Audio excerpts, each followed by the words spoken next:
Good evening, everybody. Thank you for tuning in for tonight's presentation brought to you by the Western Pennsylvania Area Chapter of Wild Ones. My name is Liz. I'm the current co-president of our local chapter, and we are so excited to have Chris here presenting with us this evening.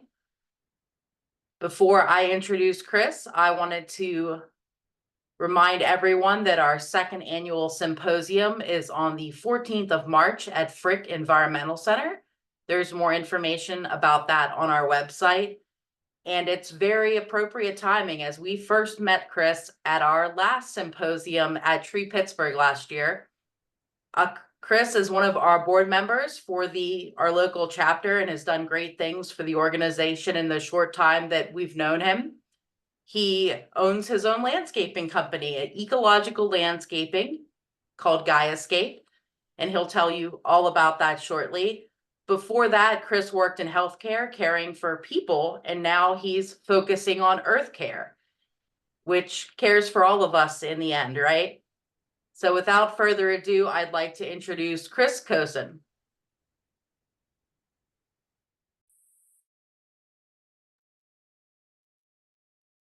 All right, thanks for that, Liz. Can everyone hear me? It seems like my mic seems to be working. Like Liz said, I have my own ecological landscaping company here in Pittsburgh, and I'm happy to be on the Wild Ones board. As soon as they started doing programming in Pittsburgh and the greater region, I was way on board with them because of my passion for native plants. And like she said, doing as much as a human can in a lifespan to kind of help repair as much as we can with Mother Earth here, and she certainly needs a lot of help, and I hope that you guys get a lot out of this presentation. If you have any questions, if you need me to rehash something at the end, please do that. I do plan on speaking for pretty much the full hour and won't be checking the chats because that's way too distracting. So feel free to put your questions in there. I'll be happy to answer them after the session. There's a lot of text over my slides. That's on purpose because this is going to be posted afterwards. So you'll be able to go over it at your leisure, go over the definitions and things that I'm just going to briefly be covering for the sake of time. So don't feel pressured. If you're not getting something, we'll be posting this on the Wild Ones website after the presentation is done. So this presentation is going to be covering how to do native plant garden designs. I also have a background in urban gardening, so there's a couple throwouts for edibles in here. I'd be happy to answer questions about edible foodscapes or permaculture as well, but it's not really going to be focused too much on that. So I want to start out by talking about what a native plant is. In the state of Pennsylvania, there's about 2,100 plants that are identified native to the Pennsylvania region. And I kind of summarize it as a plant that was here in this region before the colonization and by Europeans. On the flip side of that, in our wild areas, there's also about 1,300 non-native species in the state of Pennsylvania that have been introduced either by Europeans or by accident. So if you do the math on that, that's about 38% of the wild plants in our area that are not native and have been either naturalized or introduced, and some of them are quite invasive. Again, getting into these key terms, don't be overwhelmed. I'm just covering them so that you have a basis of what we're going to be talking about during the presentation. When I talk about a cultivar or a hybrid, I'm typically meaning roughly the same thing. A cultivar is simply just a cultivated variety, which is usually influenced by human kind of cross-pollinating between two different species or two of the same species to get a desired trait, color, structure, resistance at times. I'm not talking about GMOs where we're doing genetic insertions and things like that. I'm talking about hybrids that we can do by interbreeding just by mixing plant pollen between species. When I'm talking about a nativar or a straight species, I'm talking about something that either can occur in the wild or has been found to occur in the wild, and then we've taken it from that area, such as a variety of that is a little bit more resistant, has a different color, is a little bit more upright, but still has the same traits as the native straight species or the most identifiable straight species that occurs in the wild. These also can be things that technically hybridize on their own to create a new genetic variant that would have that new species, but they tend to be more open pollinated. So they tend to have more of a higher genetic diversity, which means that they should be better equipped to adapt to different environmental conditions, which is fantastic because when we have a 6 or 8 week drought in the middle of Pittsburgh, those plants should be able to survive that, or at least a certain subsect of them should be able to survive and push on and create progeny from that instance of drought or inundation from water if we have a really wet spring, summer, or fall.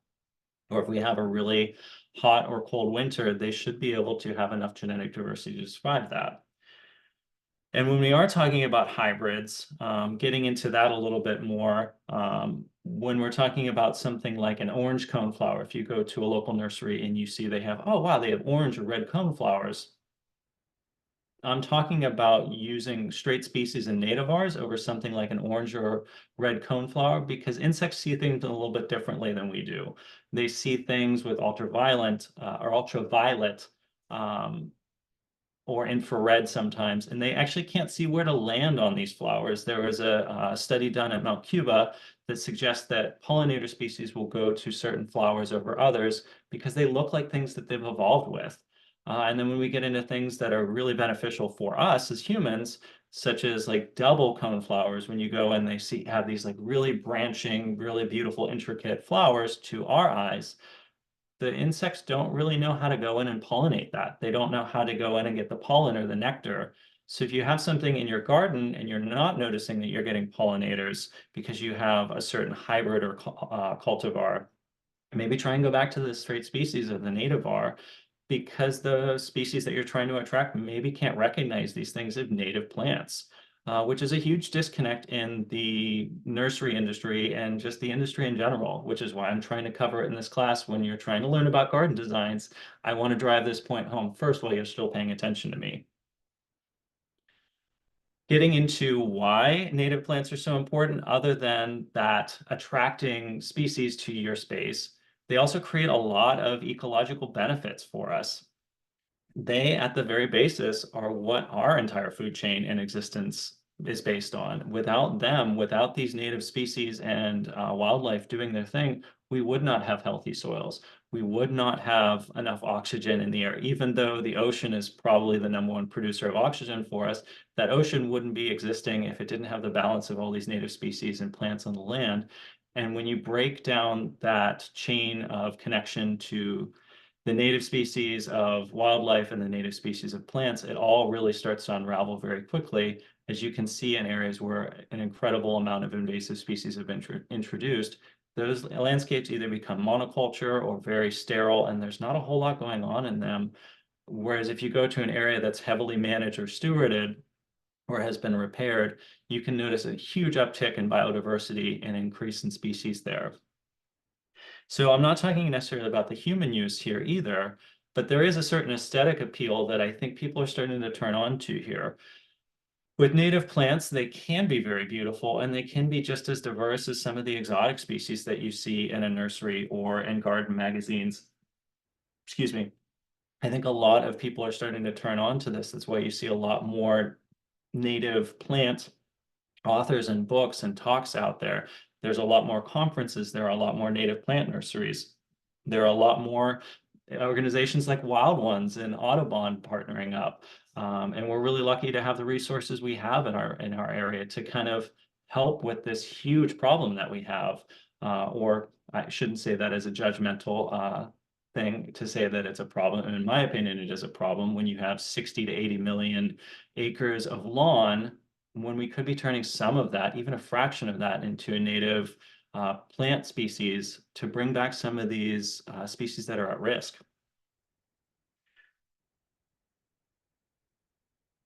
So getting into some of the benefits of incorporating these native plants, I already started covering them, but also when we're talking about water scarcity, when we have 6 weeks of drought, especially in the Pittsburgh area or in the mid-Atlantic, Midwest regions, these plants aren't getting water that they would typically need. So if you have something like a begonia or something that is an exotic species that might be more water dependent, lawn is an example, we're using a lot of water to upkeep these exotic species in our area, and the native plants aren't going to be needing as much of that water, if anything, and will help them to adapt and set future progeny that can adapt to those drier conditions or a changing environmental condition. There's a lot of studies that state that our native species are better adapted at not using as much water, especially when you compare them to exotic monocultures of lawn. They also tend to be a lot less maintenance. When you're thinking about how many hours does the average person in the United States spend cutting their lawns, it's about 70 hours a year. And even when you're talking about some of the quote higher maintenance native prairies or meadows, we're really only cutting those back maybe once a year. And if you're using animals to manage those, as you'll find in the symposium on the 14th, you really don't have to do as much work, and you're not even using fossil fuels to do it. Or maybe you're just mowing it once a year so that woody species don't get established, such as trees and shrubs, and it turns over into a woodland area. So we're really talking about very low maintenance, maybe attention once or twice a year, and as much as we want to add to that as gardeners. And I'll show you how to create a bed and a layout that creates a very low maintenance type of space for you. I'm not even really going to be talking about the soil health here. I'm going to be kind of demystifying it though, because when you're using native plants, you don't need a whole lot of nitrogen or fertility in those soils. There's a whole wide array of native plants that are just waiting to set seed and get established in any sort of area. In Pittsburgh, we have a lot of brownfields. There are plenty of native species that want to grow in these industrial areas, in these areas that are made out of cement, these areas that are, old industrial plants with a lot of even pollution in the soil.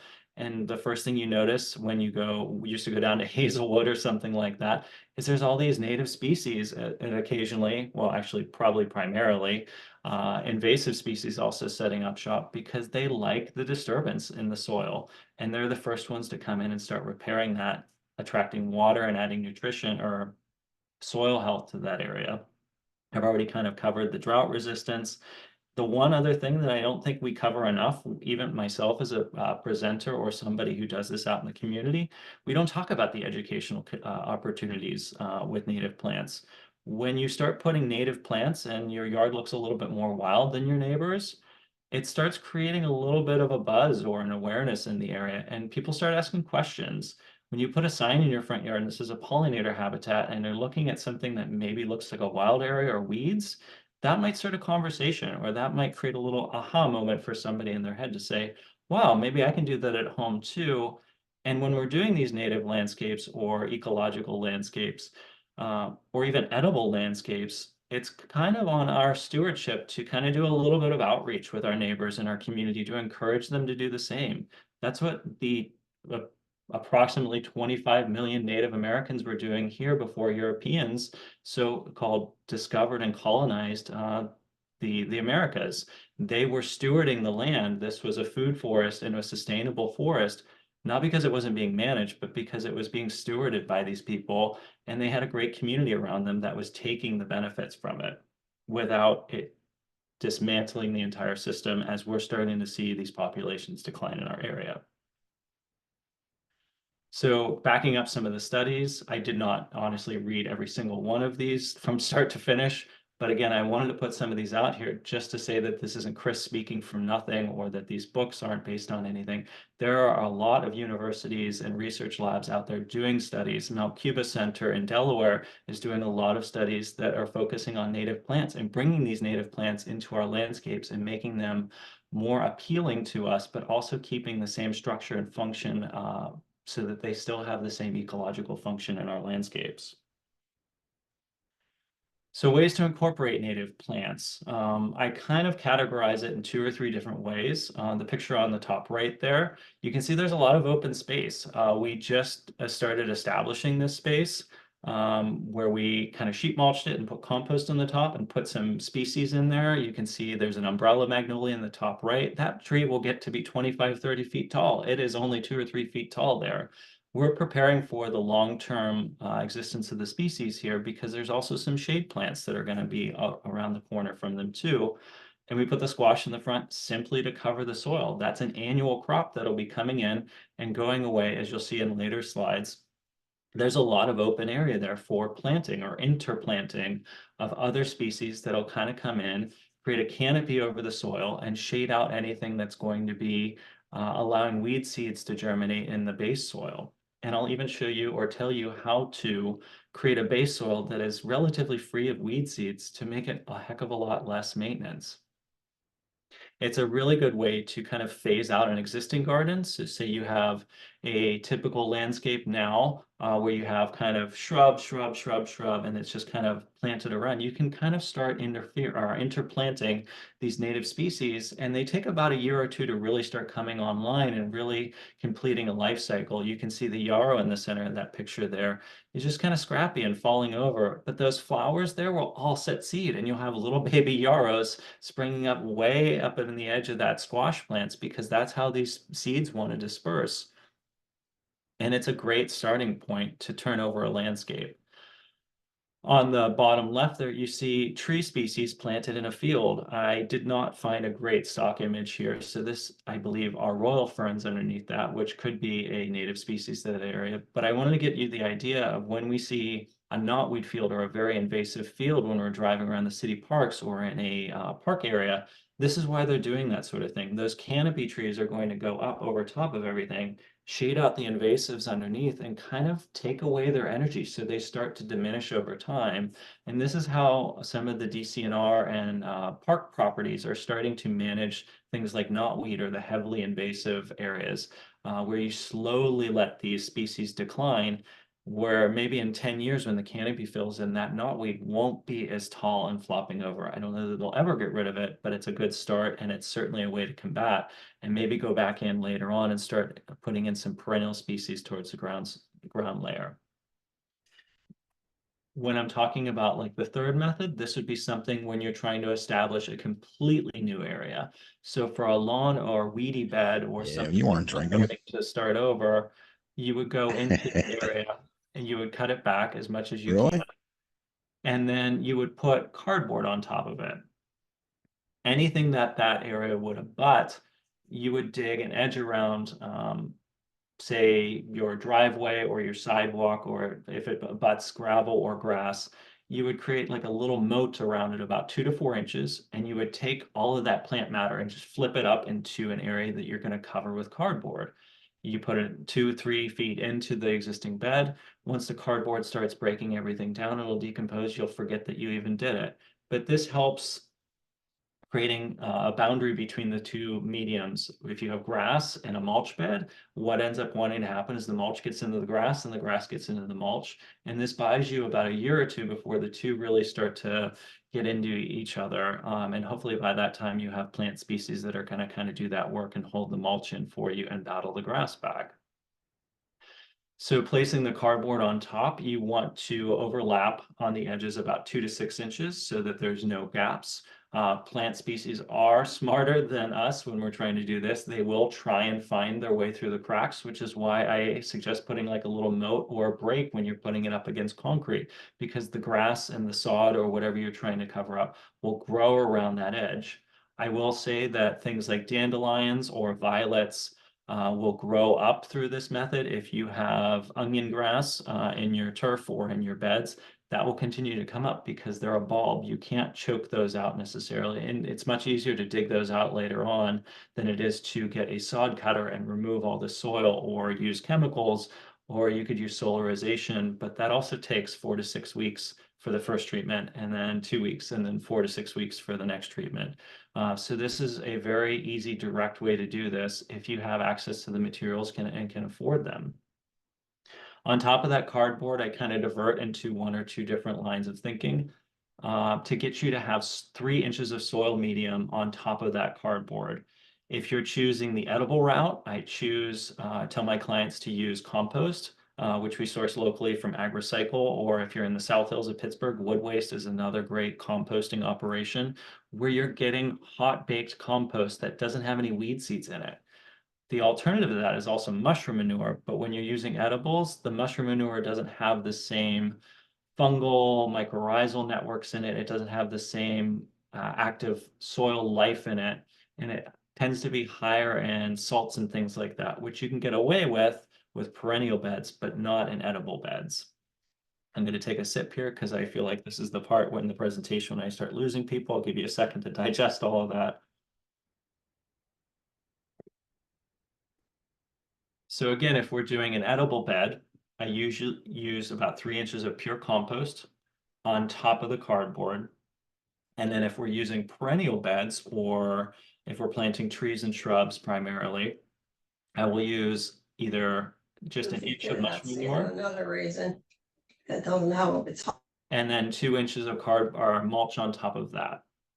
If we are doing this in the fall, like a lot of my clients, I only used 3 inches of playground or natural mulch. Well, he bought me a, he Cardboard. had me get it, but he'll.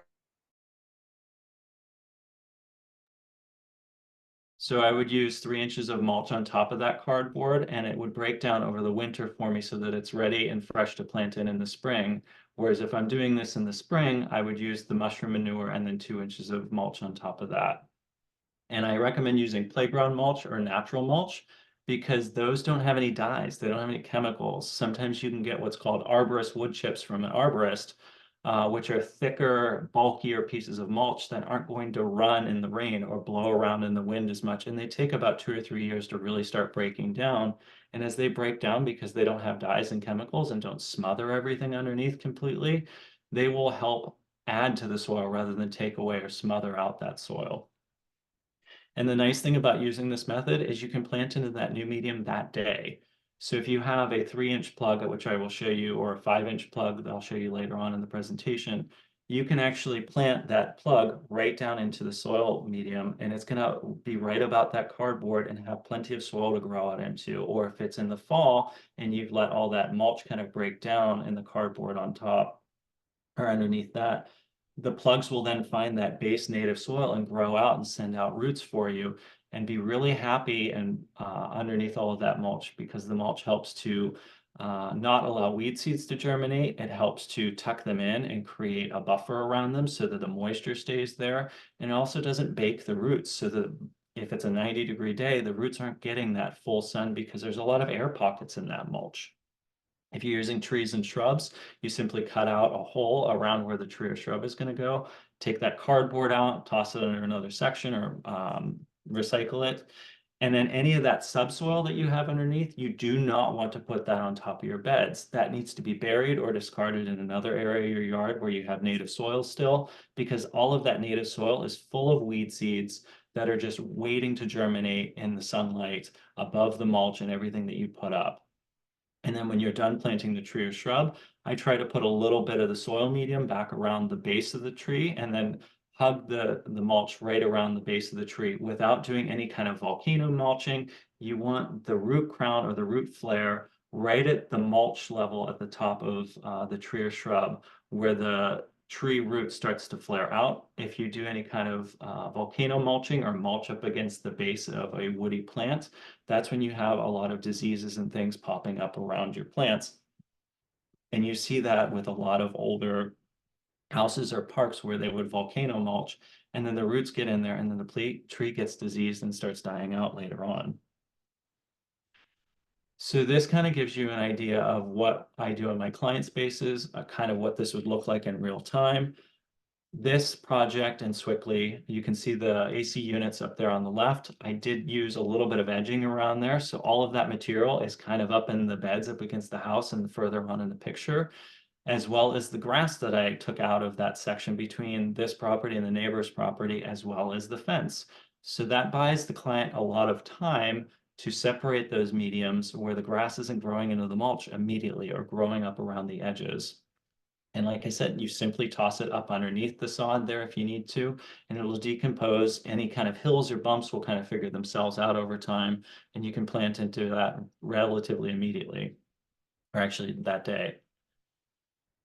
A little bit different project in Highland Park. The client told me that they wanted to get rid of their front yard. The kids that they have play in the neighborhood. They go in the neighbor's backyard trampoline. They play in their own backyard. They're playing in the street. They don't need an extra front yard. To put myth aside, The kids don't want to play in mulch or in perennial beds. As soon as we put this in, the kids were out there asking, how could they help out? There's a couple of rocks in the yard. They wanted to put those there. They wanted to help plant the trees, the shrubs. They were asking what was going on when we were putting the flagstone in. And then they also put those slack lines on the right side between the two trees, and later got some tree stumps from a local arborist that the kids could kind of run around on a stumpery and play around in the area. And they also demarcated a lot of the pathways so that the kids wouldn't be running over the perennial beds, even though they did. But the perennial plants and the native plants can kind of take it, and they will set up shop and they will run through this area and do just fine over time. For this 2,500 square foot area, though, I think we are going to be putting in 721 plugs. There's already 25 tree and subspecies, and like I said, this is about a 45 by 56, 2,500 square foot yard. The client also chose to put in about 300 to 600 bulbs, which should be coming up around this time of year as well. And this is what that kind of plan looks like. Each one of those circles denotes another species, and all 721 of those plants are marked out on this plan within reason. If it's a spring ephemeral, it's just kind of broadcast or spread out underneath the trees, which are these big white circles. The two existing trees there are the ones on the left, bottom left, and up on the right there are the existing maple trees. And the spring ephemerals will go underneath them. They want a shady environment. They come up, they bloom, they do their life cycle, and then they kind of go dormant. So that's where they put the places for the kids to play, where it doesn't matter if they're stomping on that area. The ephemerals are used to it. They'll come up anyway. So it's a good way for us to live symbiotically with all these species in a front yard in an urban area. I don't see why people will have an issue with this, except if you live in an HOA, which is a different question that I'd be happy to answer later on in the presentation. Kind of talking more about how this would look in another urban setting. This is my previous place of residence. When we bought the house in 2017, that's what it looked like on the top left. Transferring to when the contractors used it for everything under God's green earth, putting all that rubble in the front yard, to where we had local roots come in and excavate for a parking pad that you can't see that's just out of view on the bottom left there. They also put in the steps and had a subcontractor come in and put 2 runners in for the driveway that you can see on the bottom right there. And you can see in September 2018, kind of when the season was going to bed, that's what it looked like. And 4 years later, you have an incredibly dense planting that is shading out everything underneath. And we planted in pure compost. So that is absolutely ripe for weed seeds to go into and set up shop. We have very, very little weeds, except for the ones that we put there ourselves. When our Monarda goes to seed, or when our Anacisep goes to seed, and now our asters are going everywhere and setting up little colonies. And you really start to see the ecosystem after year 3 setting up shop, where new species are kind of traveling around the yard and planting themselves where they want to grow, and intermingling with other species in the yard to create these little communities of spaces where they want to grow. And then you also notice the wildlife are starting to frequent these areas, where we have colonies of finches in the area eating seed heads throughout the year, where we had our first clutch of chickadees, I think in 2021, set up in our back bird box, because they finally had enough caterpillars and bugs to eat in this area, even though the property abuts the Allegheny Cemetery. So getting into design layouts, which is a very complicated subject, which I could talk an entire class about just the layouts. The biggest thing to take note are how much sun you have. If you take a full sun plant from a nursery and you put it in shade, it's probably not going to bloom for you, or it's going to have a lot of green foliage and a very small bloom. But you can look and see where you can find shady spots in your yard and plant the shady plants there. And some of the areas in your yard that get 6 hours or more of sun, maybe you can try a plant that is full sun and see how it does. A lot of times, like I said, after year 2 or 3, these plants will kind of set up shop, set seed, and create new progeny in these areas. And they'll tell you where they want to grow, and they'll start popping up on their own. The trick is getting them established, and if you don't have enough sun for them, they'll get leggy or light seeking, and they'll start flopping over. And then you're going to have to go out and stake them if you're an active gardener, or they're going to kind of flop over and maybe get some disease pressures going on, which is more maintenance than it needs to be if you're planting the right plant in the right place. We're talking about soil conditions. I guarantee you could find a native plant that is able to tolerate any of the various soil conditions that we have in the Pittsburgh region, from having something that is flooded out next to a river, a place that's inundated on a slope, a high and dry area, a place that is an industrial wasteland, or somebody who buys a house and the previous owner had an incredibly rich vegetable garden or soil conditions there. On top of the incredible amount of lawn and wooded areas that we have here, there are a wide array of plants that can tolerate this type of soil conditions, as well as the water conditions in those areas. When we're talking about rain garden plants or water plants, there's a very strong delineation there between the wording that says a plant can tolerate inundation versus a plant that says it requires water or likes to have wet feet or grows under a certain layer of water. I know if I go up to Han Nursery in the North Hills, they have a chart there that says how far underwater does a plant want to grow. Those aren't ideal rain garden plants just because they aren't going to be in water enough. A lot of times rain gardens are there to tolerate inundations of water and temporary collections of water rather than a bog or a pond type situation. And on the flip side of that, if you have a wet yard or a yard that tends to be a little bit wetter in the spring or in the winter, but you have a lot of trees, those trees can be a huge factor because they're going to suck up all that water for you in the summer, because trees' primary function is to take water from the base, put it up in the leaves, evaporate it out, cool itself, and they actually create their own clouds in an established forest. That's what you get on the West Coast in California and things like that. The trees actually create their own weather patterns. In a small area like, a city or a Pittsburgh or our region in the Appalachians, they do that on smaller scales, but that's why you get a little bit of mist or fog in some of the valleys, because there's so much more humidity, because all these trees are doing is sucking up that water and kind of off-gassing it in the atmosphere. So they can create a huge dry area underneath them, and there are certainly a lot of plant species that can tolerate that as well.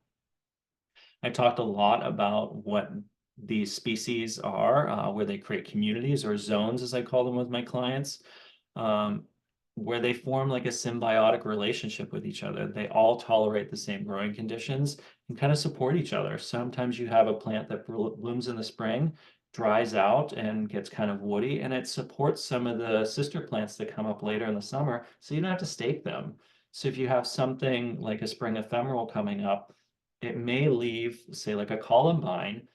The columbine will dry out, set seed, and if you have a coneflower that's a little bit top heavy because it's its first or second year, it'll lay on that columbine for you. If you're not chopping them down and actively knocking them down and taking the dead stuff out of your garden, these plants can kind of form colonies with each other, and that's how they seed in and shade out the soil and create less maintenance for us later on down the road, and create variety and a little bit of wildness, like a natural area that we see when we go hiking in the woods or when we're in our park. Another thing that I first found out, I think, from Benjamin Vaught, who spoke with Wild Ones a little bit ago here, I think in the past month. He talks a lot about sociability, which I talked about briefly, about how plants will support each other, but also how aggressive a plant is going to be, even if it's a native species.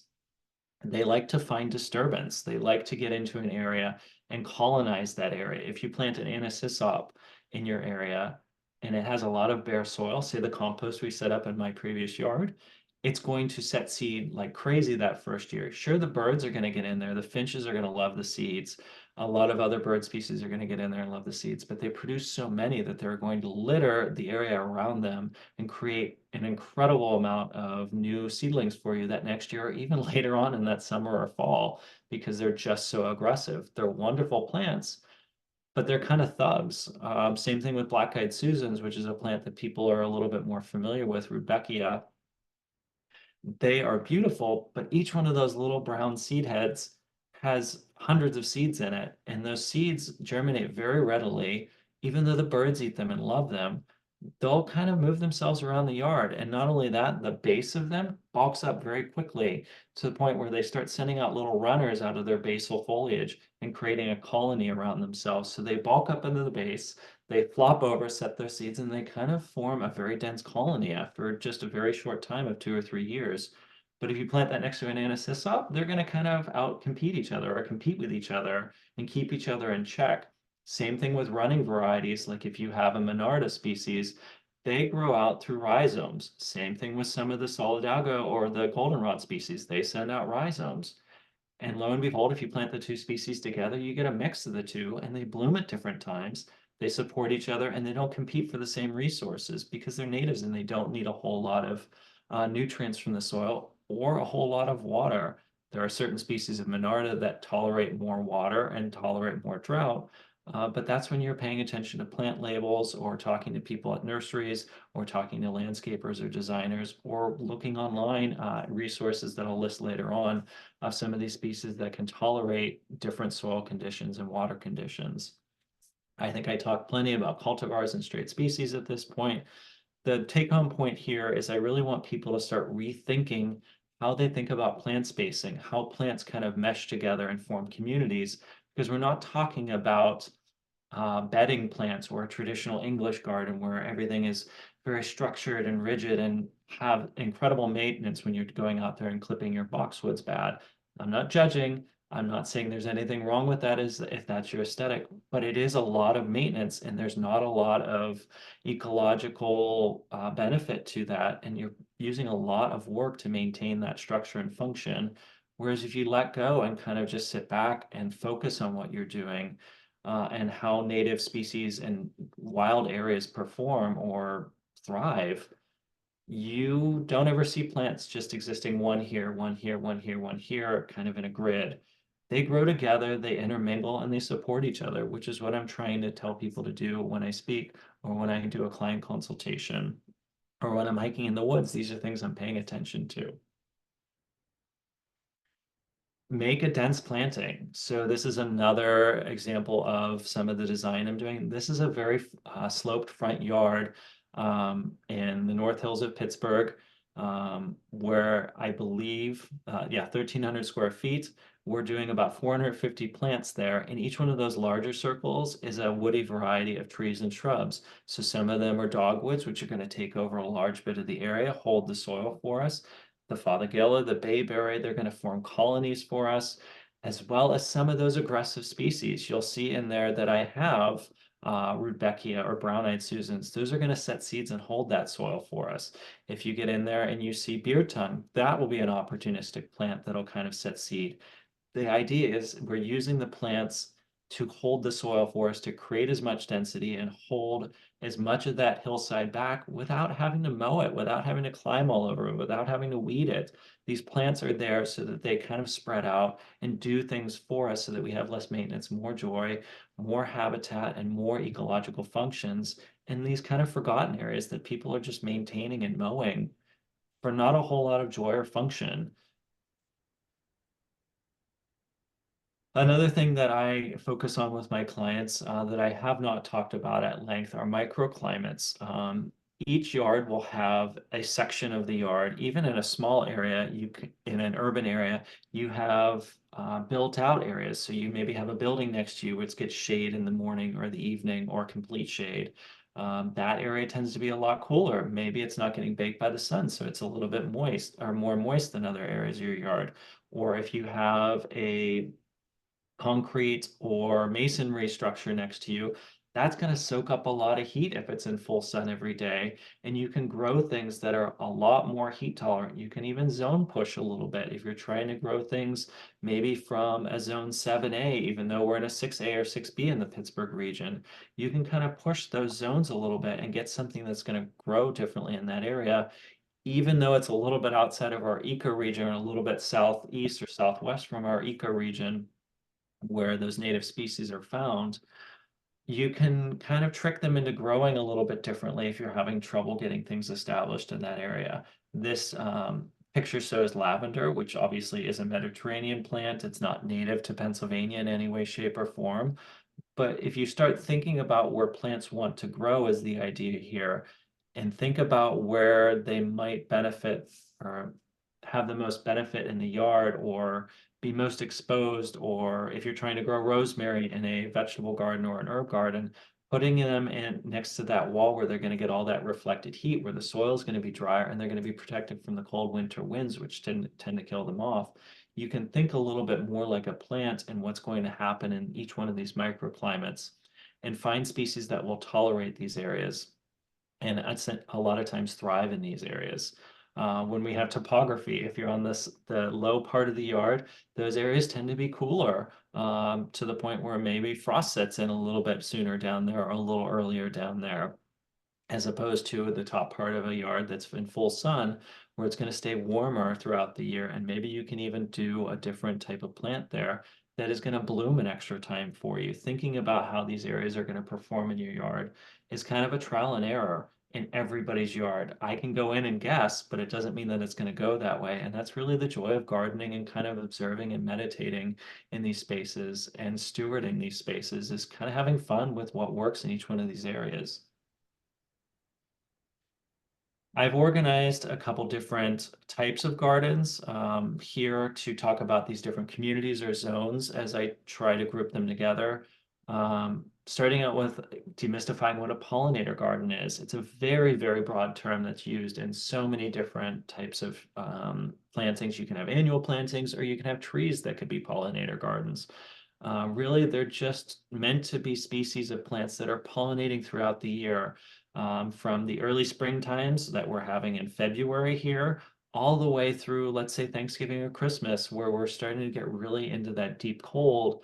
There can be plants blooming from both of those fringes of the seasons, so that you have something for native wildlife to forage on, to get sustenance from, where pollinators are frequenting them. And hopefully, the goal of a pollinator garden isn't to just get them there, take a look at them, and forget about them till the next year.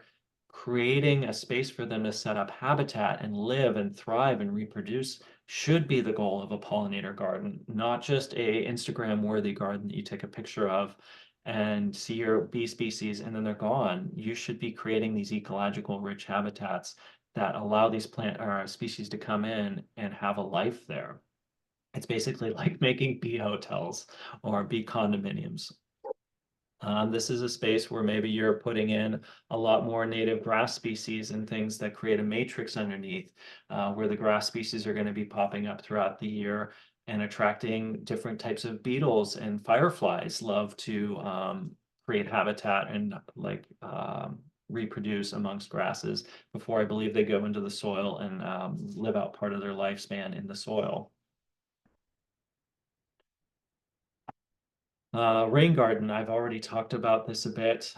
This is the house that was pictured previously. When we came into the house, we disconnected to the water spouts and had them run out over the yard. The one on the right-hand side there goes underneath that stepping pathway and comes out underneath the flagstone, where it has a little bit of a retention pond there, where the one on the left carries the rainwater from the other side of the roof. And it's meant to go across the slope front yard and water that area and let that water slowly leach in over the course of that rain bed. What has happened over time, this is a picture from, I believe, 2018, is species of plants have actually colonized in those rocks, and we've let some of them go and colonize and be happy there. And it's also kind of a little bit of a nursery. We can take some of those plants and put them elsewhere in the yard or share them with friends. Again, this is very sparsely planted. It's first year, and we did it on a very tight budget, where now that is an incredibly dense area full of self-determined plant species. The more water-loving ones have really gotten happy next to the rain garden, and the more drought-tolerant ones have gotten really happy on top of the rain garden, and everything in between. This is not an area that has standing water, though. There's no determination to say we have pond or bog plants here. These are plants that can tolerate the inundation of water, not necessarily that they need water to grow in. And again, incorporating grasses and sedges here, you can get plant species that tolerate more water or want to grow in an area that has more moisture throughout the year, rather than the really dry, shady sedges that you see in a lot of native plant catalogs or nurseries. You can get some of the bristly, I forget what it is, type of sedge that wants to grow in a moist area, and it's thriving there. It's setting up shop and setting seed every year. It looks incredible. Probably my favorite garden to design or experience when I'm in the woods. The center picture is Raccoon Creek State Park, which I will probably start going to here in the next 2 weeks because things like the harbinger of spring will already be popping up. You'll see some of the violets popping up. You'll see things like bloodroot and hepatica popping up early on before this incredibly rich woodland area really starts coming alive with some of the later spring species. And then on the right-hand side, I believe that's Mount Cuba in Delaware, which is a woodlands edge garden that is abutting a meadow and not necessarily a pond area like in the Raccoon Creek photo in the center. This is a transitional zone. This is an area that's going potentially from an established woody area down to a shrubby or scrubby area with a lot of brambles or shrub species down to a meadow or perhaps a lawn or perhaps a vegetable garden. They can transition into any kind of area, and you can use relatively the same species to transition, where the center picture has all these ephemerals, which are going to be in deep shade the rest of the year. They come up, they do their thing, and then they go down.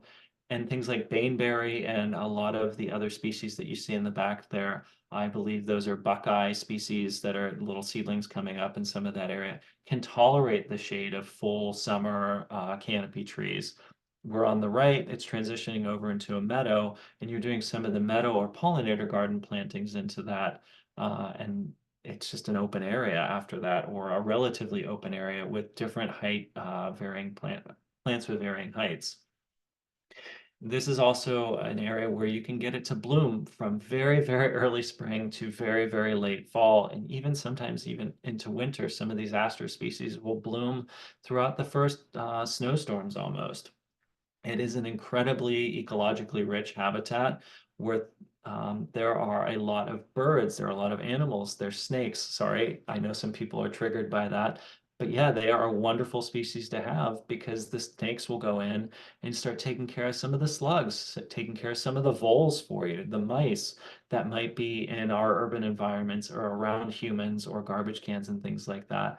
When they say they have these, people have these populations, incorporating these spaces are going to help you and not hurt you. They certainly don't attract a higher than normal amount of these species than if you have a mulched monoculture in your front yard with trees and shrubs. The mice are going to set up shop there too, but there's not going to be anything to eat them.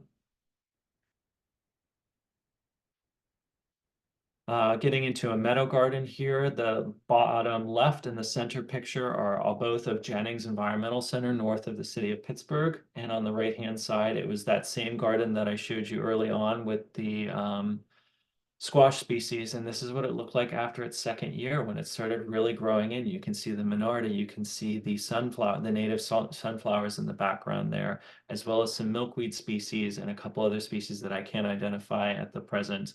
But again, these are ecologically rich. There are grass species here. There are some woody species here. There are spring ephemerals. There are summer, early summer and late summer, as well as fall ephemerals that are feeding birds and native insects throughout the year, as well as creating a lot of beautiful blooms and textures for us to enjoy as humans as well. Even that center period picture there, that was probably in late August, September, October period where things are starting to turn brown, but there's all these textures. There's an incredible variety of seed heads and color in that space. And it's certainly, at least to my eye, much more beneficial aesthetically than a grassy area that is devoid of life. And there's certainly a lot more bird species and animals and pollinators there to look at as well. Shade gardens, sometimes these are the most challenging for people to conceptualize. I'm really capitalizing on the spring ephemerals here because they're the showiest ones, but that doesn't mean that you can't get summer texture and summer foliage to kind of fill in that gap with ferns or grass species that want to flower and create all these different textures and foliage throughout the summer. Phlox divaricata and Delphinium tricorni are in the bottom left there. They're the most striking spring ephemerals that I can think of, some of my favorites. In the top right, you have foam flower, and there's also a trillium species that I'm not aware which one it is. But they create an incredibly lush spring ecosystem that are full of pollinators and insects that can transition over into something really beautiful in the summer, and that dry shade that everybody has challenges with, or a lot of people have challenges with. It's just interplanting and planting more densely and planting with succession in mind. That creates a really elegant garden, and then it transitions over into fall ephemerals, which are the asters, which are the shade blooming goldenrods and things like that, amongst all of that summer texture, amongst all of that ecologically rich habitat. And there's so much more to look at there than, say, trying to grow grass underneath a tree. And this is also a spot where you can consider adding bulbs. They're not always the most native or regional or sustainable things, but they certainly are promoting pollinators that emerge early on. I was out in my yard today and we have crocuses that are already coming up, and they're absolutely loaded with honeybees, which are European, but also a couple different native bees that are already emerging. Certainly some of the earliest ones, but they also are appreciating that for forage to bring it back to their nest and feed or start a life cycle for some of their young. Getting into the exact species here, which again, if it's overwhelming anyone, these slides will be up after the presentation. I'm not going to go over each one of them, but I wanted to give you some indication of what the heck I'm talking about and demystify some of these things. These are some of my favorites. The Pachyra aurea will tolerate everything from a rich woodland area to a hell strip garden that is absolutely neglected and baked in sun every day. Woodland phlox isn't far off. It's available at most local nurseries. It has this beautiful spring bloom that you can see in the picture there. And then even now it is evergreen in my yard and creating a basal ground cover, and it's preventing erosion. It's preventing a lot of weeds from germinating, and then it's going to also be able to be clumped out and propagated or shared with a friend. It's a really easy plant to get up, to get in the ground, let it grow, and it is incredibly healthy and vibrant. Some of the other ones are a little bit more ephemeral. They'll come up, they bloom, and then they start to die back. The geranium, it depends on how wet our spring and summer are. And the same thing with the Jacob's ladder. Sometimes these species start to die back a little bit earlier, but that's because they're completing their life cycle. There's nothing wrong. And if you leave them up, they'll set seed in places they want to grow in future generations, which is the purpose of this whole kind of design concept, that you put the species there and then they start self-determining where they want to go next amongst a very densely planted area. These are two that I alluded to early on. Bloodroot and hepatica are an incredibly beautiful species. They send out their flowers before the leaves a lot of times in the wild. And they have an incredible seed head on them, the bloodroot, and an incredibly vibrant red root structure on them. They have medicinal properties that Native Americans used to use that I don't remember what they are off the top of my head. And then the foliage is just a really cool, vibrant, huge leaf, as well as the hepatica. It's a triple lobed leaf, hence why it's called hepatica, which means reference to the liver, which is also 3 lobes. I'm not a botanist, so sorry if I have butchered that one, but they're incredibly beautiful. The only problem is they're not available readily in the trade like some of the other species. I don't know why, but if we maybe all ask at our local nurseries, they'll start carrying some of these things for us. Getting into some of the summer species, which people are usually more familiar with. Surprisingly, the stone crops and sedums will send up a flower for you. If you see the Buddha up in the top right-hand corner there, those white flowers erupt in early to late spring and are just covered with pollinators. These little tiny native insects that go in and pollinate these little tiny blooms. And you really don't see them for very long in the spring. I imagine that they set up shop, go out, pollinate these species, and then start thinking about next year and setting progeny for next year. I think some of these little tiny species are some of the most important ones for helping to support these native bee populations that we aren't really paying attention to. Things like Amsonia in the center there have these really beautiful purple, bluish, very light colored flowers. Some of the different nativars and cultivars have like a darker purple, but they send up these flowers, and then in the fall, they absolutely erupt with this beautiful yellow color. So you kind of get the spring bloom, the structure, and then these beautiful yellow flower or yellow foliage in the fall. Dogwood in the bottom left there is a shrub species. They get these white blooms in the spring or early summer rather. They set seed. The birds absolutely devour the seeds. and then they'll tend to bloom again and set seed again. And then if you get a red twig or yellow twig dogwood, you get the red or yellow stems all winter for you. Other things that are kind of overlooked, the Culver's root is a really spectacular bloomer in a landscape. It towers over some of your other perennials and can be 5, 6, 7, 8 feet tall sometimes, depending on how fertile your soil is. So be careful with that.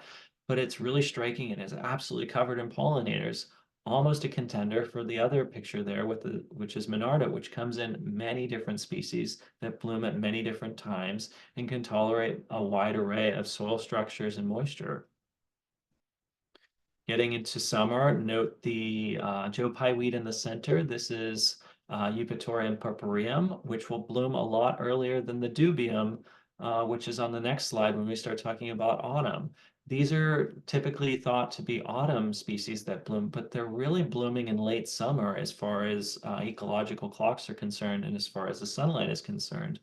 They also will bloom at different times based on the species. So there's common ironweed, and then there's also narrow-leafed ironweed, which will bloom much later in the summer or early fall for you. Looking at the ones on the bottom, these two plants are often overlooked, white turtlehead, or there's also a pink turtlehead, an obedient plant. These plants tend to bloom in late August, or sorry, late July, August, when everything else is starting to get a little bit quiet. These plants are starting to erupt and they bloom for weeks on end and are covered in pollinators. Getting into autumn, this is the other Eupatorium or Joe Pye weed. This is a dubium, which you can also find in dwarf varieties now. Little Joe or Baby Joe is a variety that you can grow pretty much next to a pathway. It's going to get to about 2 feet tall rather than potentially 8 feet tall in a cultivated garden. Trying to demystify the goldenrod species. I'm not talking about Canadian goldenrod, Solidago canadensis. Talking about some of these shade-loving Solidago species like Solidago cassia, bluestem goldenrod, which blooms in autumn and can bloom in pure shade. Same thing with the white wood aster underneath, the Eurybia diversicata. Blooms all over our woodlands in the fall for us and tends to bloom for a really long time if the weather is cool and not 90 degrees in the fall. But if it is 90 degrees, then they set up shop, they set seed, and you get these beautiful little flower seed heads on them that kind of disperse over your yard. One of my favorite cultivar or nativars on the bottom left there is Woods Blue Aster. It also comes in pink blue aster, and I encourage people to replace all of their mums with these. They bloom every year. They're a native plant. They're covered in pollinators. They're so much less fussy, and they come back every year healthier, bigger. You can divide, excuse me, you can divide them, and they're not laden with pesticides like a lot of the mum species, which are grown in a nursery or starting now or maybe 2 months ago in a local nursery and covered in pesticides because they've been growing in a nursery at a time of the year where maybe there aren't a whole lot of other things that should be growing in those nurseries. So they're covered in aphids, so they spray them with chemicals. They ship them from the southern states to the northern states. There's a lot more that goes into these than buying these plants once and appreciating them every year. The standing ovation grass at the bottom there gets this really beautiful blue hue, and then it gets this rust color over the course of the fall, and then it's just absolutely striking throughout the time of the year when other things are starting to get quiet. Other species of goldenrod there, the Solidago flexicalis, doesn't send out rhizomes. It just kind of bulks up in shade. A comparable to the canadensis or Canadian goldenrod is Solidago ordora, which does bulk up a little bit, but it's not going to send out a 15-foot runner in that year, the first year, like Solidago canadensis will. And I really want to encourage people to plant more asters, things like New England asters or Heath asters are incredibly happy species to get into your yard and get colonized, and they stay there forever, and they tend to move around the yard, and they're absolutely covered with pollinators well into the first frost. Getting into winter, looking at things like winterberry, these are again Pinterest-worthy pictures. They don't look like this for very long because the wildlife will absolutely devour those berries. Same thing with the beautyberry. But you have them for that period of time. You get to appreciate the wildlife, and it's certainly better than looking at a bare tree or a bare shrub or a lawn. Looking at some other winter interest, getting back to our dogwood friend there on the bottom right, those beautiful red branches are there. You can also get them in a yellow variety. And then bringing in one of the non-natives that has since naturalized and has been selected, the European flame willow has a beautiful fall color. Again, that's the one that's a little bit more human oriented rather than wildlife oriented, but I wanted to include it because I don't think we need to be completely dogmatic when we're thinking about plants that are naturalizing or are more well behaved. Certainly don't plant a willow species anywhere near drainage or your house, but I wanted to give that as another representation to think of fall branch structures and colors. Again, that front yard on the bottom right, that's what that densely planted yard looks like when it's catching snow. Certainly looks a lot better than bare earth if you were to cut those down in the winter. And on the top left, that's not far away from that spring ephemeral bed that I showed you early on, where the leaf litter is just kind of there, as well as the other tree structure and the fungi on that log. How do you get these plants? I'm going to start skipping ahead a little bit because, again, you can reference these later on. Local nurseries have quarter gallon size pots. They tend to be a little bit more expensive in the $8 to $20 range. I've had some luck on Etsy finding very specific varieties, kind of like bloodroot or hepatica, because sometimes local nurseries, even small ones, don't carry them. I personally, with my business, go to wholesale nurseries, and my plugs tend to be $2 to $5 each. You can also get cuttings or bare roots that way. This is certainly the most economical way to do that. And that's what I try to offer my clients so that they can cover a large area so that you can get these plant communities set up and get them going early on.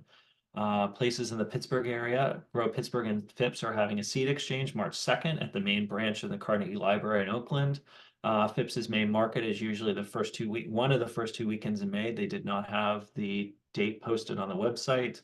And then getting into Wild Ones, which is the organization that asked me to speak and that I'm on the board of, and that is trying to promote wildlife and getting plants in the ground in our area.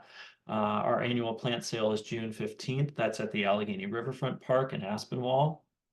As well as on the Wild Ones website, you can see a list of local native plant resources, including suppliers that carry native species that are propagating species locally. So you don't have to take a chance on Etsy or spend a lot more money at bigger local nurseries that are maybe carrying cultivars that you don't really want. You can get the straight species or the nativars at these local nurseries. I talked a lot about plugs or referring to plugs. This is what they look like. When you're looking at the LP50, that's usually what I try to gravitate towards, or the LP32s, because you're getting 4 or 5 inches of roots. You're really paying for the roots. You don't care what the top of the plant looks like because it's going to die back or it's going to not really focus on that first year. What you want it to do is set down roots, be absolutely resilient, be able to tolerate the water and changing environmental conditions, and come back bigger and better the next year. If you were to put a plug next to a gallon-sized pot from this year, I would almost guarantee by the end of year 2, you will not notice the difference in these plant species, and the second species of the plugs will be a lot healthier and well adapted to that space. We've kind of already talked about these dense plantings, talked about how the plants are going to shade out each other. So the first year, what you want to do is get the canopies kind of shading out the areas next to each other so that there's no sun hitting bare soil, because that's where you can get weed seeds germinating. Sometimes people will recommend planting grass or sedge species around the base of perennial plants to kind of shade out that area and create little baseline nurseries for seeds to set, stay moist, and create little beneficial habitats for insect populations and beetles. And then adding canopy structures. A canopy doesn't need to be 50, 100 feet up. You can use that with other trees and shrubs, even cane plants. If you're trying to do an edible bed, planting native species under a raspberry patch can be a great space to have different canopy areas for species to set up shop. How to maintain these areas. Again, this is that garden that I keep referring to there. That's what it looked like its first year. There's a lot of bare soil there.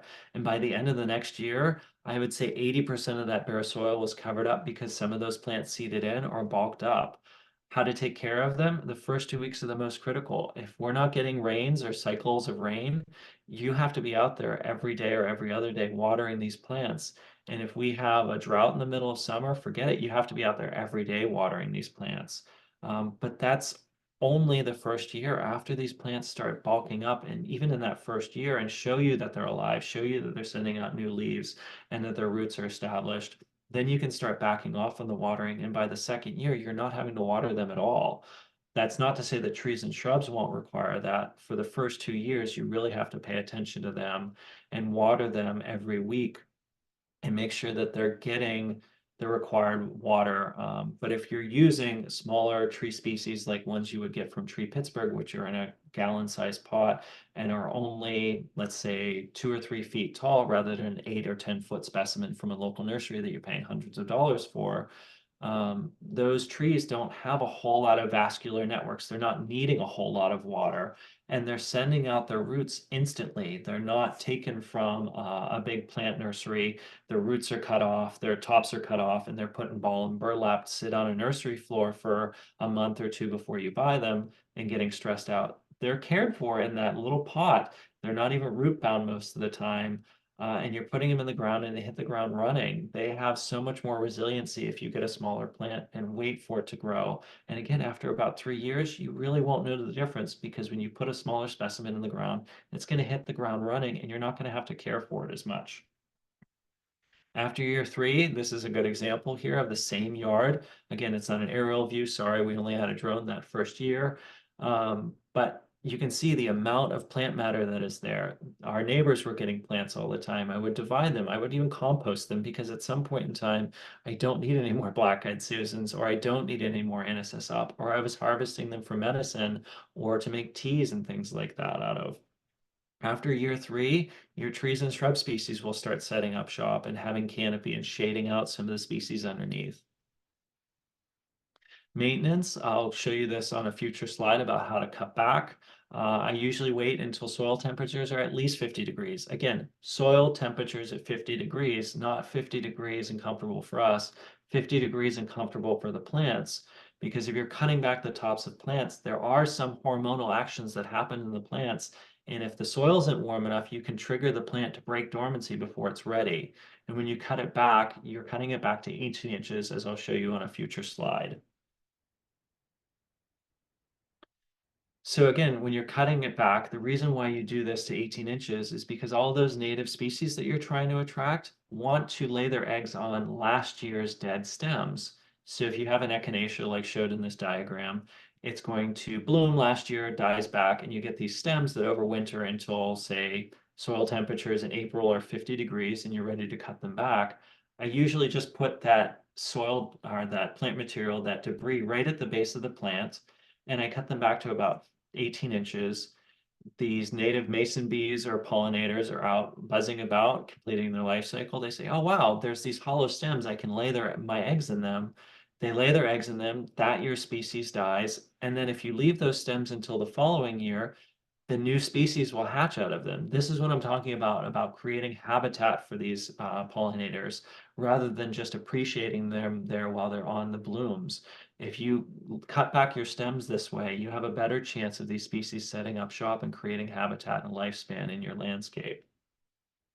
There are exceptions to this. Again, I'm not dogmatic. If you have bulbs and your bulbs are coming up and you want to appreciate them and they create a huge ground cover, you have a choice there. Do you want to have these dead stems around them, or do you want to cut them back around your bulbs a little bit earlier than what is ecologically appropriate? And it's up to your determination. Sometimes I just appreciate the grape hyacinth and some of the other daffodils and things poking up around these things. And by the time the daffodils and everything are done blooming, I've forgotten all about the plant stems, because now the perennials are poking up around them. Other tips, I don't dig ever. Stop digging. Get a hoe. If you see that your yard is getting overrun by bittercress or chickweed or other opportunistic annual weeds that are kind of starting to creep in after that second or third year, get a hoe and just snap them off at the top. Don't dig them out. Just cut them off and let them die there, as long as they're not setting seed. Stop fertilizing. The fertilization of native plants is only going to make them top and leggy, and you're going to have to stake them. And I've talked about using smaller woodies because of what is depicted in that bottom right side corner there, with a plant that has the roots have round itself around that pot. And it's okay to do what the picture is showing. Cut those roots off, because what's going to happen over time is those roots are going to get more woody and it'll actually strangle itself in time. And if you cut those off, it's going to encourage the roots to branch out and set out new roots over winter when it's storing energy into those roots, so that it's better equipped to erupt in the spring when it wants to leaf out. We've already talked about some of these organizations, but I wanted to list them here. Everyone on this page are nonprofits, or there to support, well, a lot of the things here are the emblems that are here are a lot of nonprofits in the area, with the exception of GaiaScape and Soil Sisters. Soil Sisters tends to gravitate towards the same way Grow Pittsburgh does, where they sell a lot of native edibles. And I listed a couple other native landscaping companies there. You can also find them on Phipps's website or a Wild Ones website. That's kind of the end of the presentation, so I wanted to cover where you can find more of this information. We're going to be doing a Wild One Symposium on March 14th over at the Frick Environmental Center. It's $25 for Wild Ones members, and I think $35 for those that aren't. So that's another reason to join Wild Ones. We'll have a group of panelists covering a whole bunch of different areas of environmental ecosystems and how to steward those areas. Anything from how to manage a watershed to how to manage silvopasture in a pig farm. And that kind of brings us to the Q&A section of the presentation. If you have any questions afterwards, the best ways to get in touch with me are my email, which is listed there. That is also my personal and work cell listed on there. Happy to take your call, happy to take your text, or you can message me on my website, which routes to my Instagram. Happy to answer your direct messages there, or if you have any questions, feel free to email me. So I'm going to see if I can unmute everyone so we can get into a Q&A. I see a couple in the chat there. Please feel free to include any other questions you have there as well. Chris, I've been noting them down from the beginning of the presentation, if that would be helpful to you. Or if you just want to scroll back in the chat. We do have a few in the Q&A app as well. I'm going to do the ones in the Q&A. It looks like Frida was the one that was using it, but I'm going to answer hers first just because they're right out in front of me. Perfect. It looks like she's asking, what is the impact on soil macro and microfauna of the cardboard?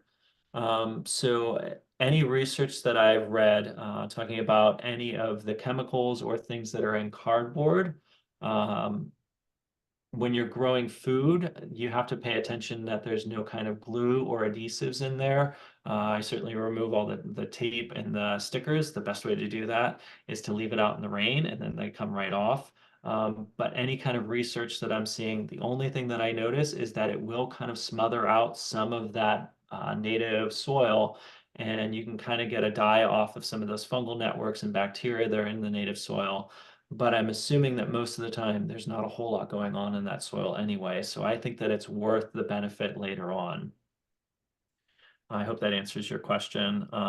She says she has a large maple in her background. Anything underneath its canopy gets a lot of shade, much less moisture after the leaves are out, like I described in the thing. Similarly, I have downspouts, discharge water in the rain barrels, not operating, but dry sometimes, dry summer.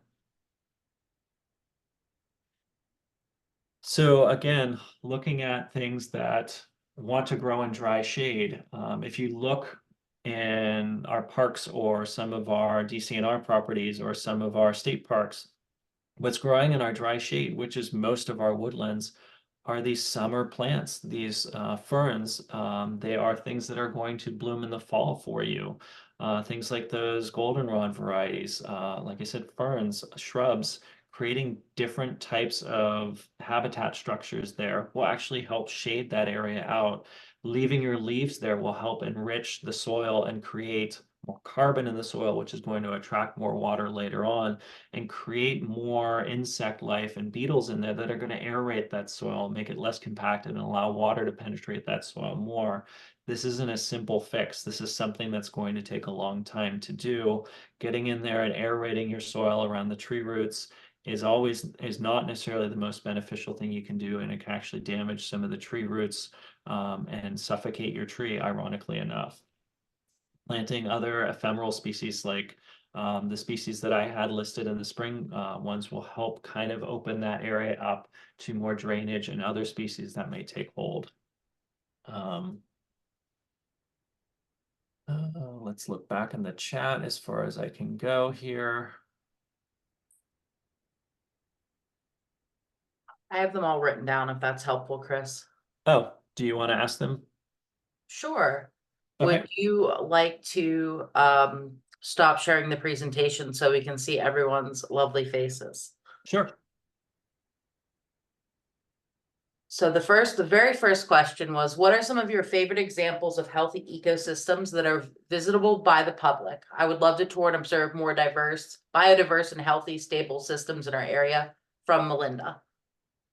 So Melinda, my favorite ones in the Pittsburgh area are Jennings Environmental Center, which is north of the city, and I believe Zelienople is the nearest town. Correct me if I'm wrong, but it is north of the city. It's a DCNR property, which has some of the native meadow pictures that I showed in the presentation. It's kind of a gravel deposit, so it has a naturally occurring meadow, which is really rare in our area of Pennsylvania. The ones that did exist are kind of excavated because we use the gravel. And they do burn and graze on the area to maintain that meadow, but it is absolutely striking throughout multiple times of the year from about midsummer through the fall. In contrast to that, Raccoon Creek State Park has a wildflower area. If you look for that, that is my favorite area to go hiking because it absolutely is erupting with spring ephemerals, probably from the second or third week of March way into middle of May. And is probably our area's best wildlife or wildflower area for spring ephemerals.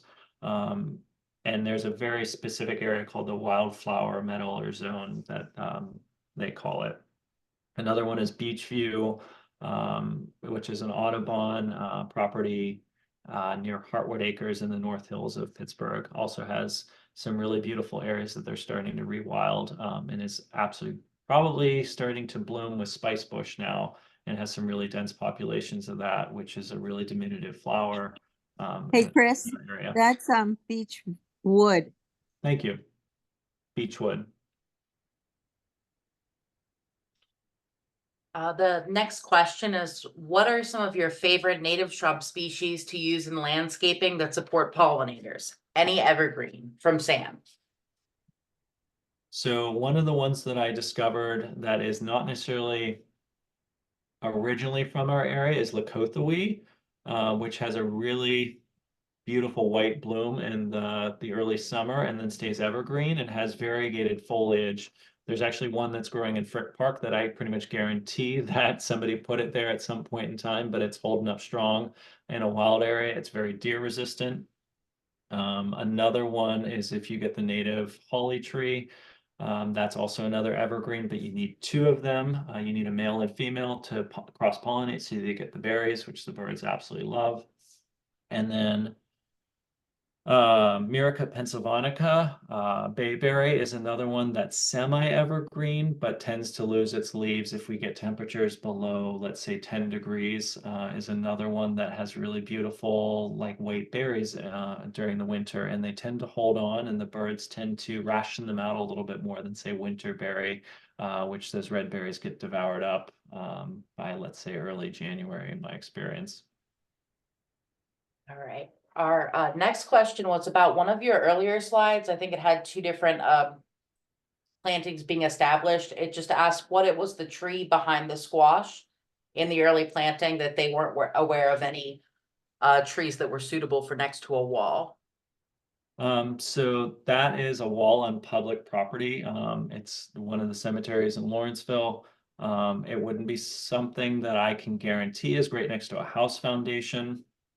But it is an umbrella magnolia that I got from Tree Pittsburgh. It's either Magnolia tripetala or Magnolia macrophylla. It has those big almost tropical looking leaves, and then they get 6 to 10 inch magnolia blooms in the summer, and is absolutely striking. The deer do like to nip at them. I have a client now that told me that her deer in her yard ripped the plant out, nipped the top off of it. So they do need to be protected while they're getting established, because other species that I see that are a couple more years old are not being attacked by the deer. So that species tends to get a little bit more attacked than, say, I can't remember the name of the other magnolia that stays evergreen in our area. All right. The next three questions I'm gonna kind of pair together because they all have a similar theme. From Sam, any native species that can compete with bamboo? And then the other is, can you recommend native plants that would be good to place among invasives to help crowd them out, like vinca, stiltgrass, goutweed, and garlic muster? We'll put those two together. They pair well, those questions. So bamboo is one of those species that, unfortunately, I don't think there's anything that's going to outcompete their canopy. And it's probably going to really degrade the soil around them because of how close to the soil surface the rhizomes are. Excuse me. You can try different ground cover species that I had listed as the spring ephemerals, specifically the phlox species, Divaricata, or Pachyra aurea, or some of the fall asters, or asters in general, will like that very thin soil and get established there, and can do well in very low light conditions. But I think the soil is going to be so scanty that it's going to be really hard to get anything really established there. Bamboo, I'm not going to take time to answer your question appropriately. I think the best thing to do is just look at YouTube videos on how to really dig that out. And it's a really hard, challenging plant to deal with. Even if you were to put canopy trees around it, I don't think you're ever going to really win that battle against bamboo. It's kind of like knotweed. It's a more of a 6 to 10 year game rather than trying to get it all eradicated or outcompete it. First off, for ground covers like stiltgrass, that one is actually one that is best managed when you can hack it down with a weed whacker or a mower early on, because it sets seed, and the seed, I think, only lasts in the soil for 2 or 3 seasons. It sets a lot of seeds, so you're going to have to do this and time it correctly so that you get it right about when it's ready to set seed. Because if you do it any earlier, then it will just regrow and set seed when it's only 2 or 3 inches high.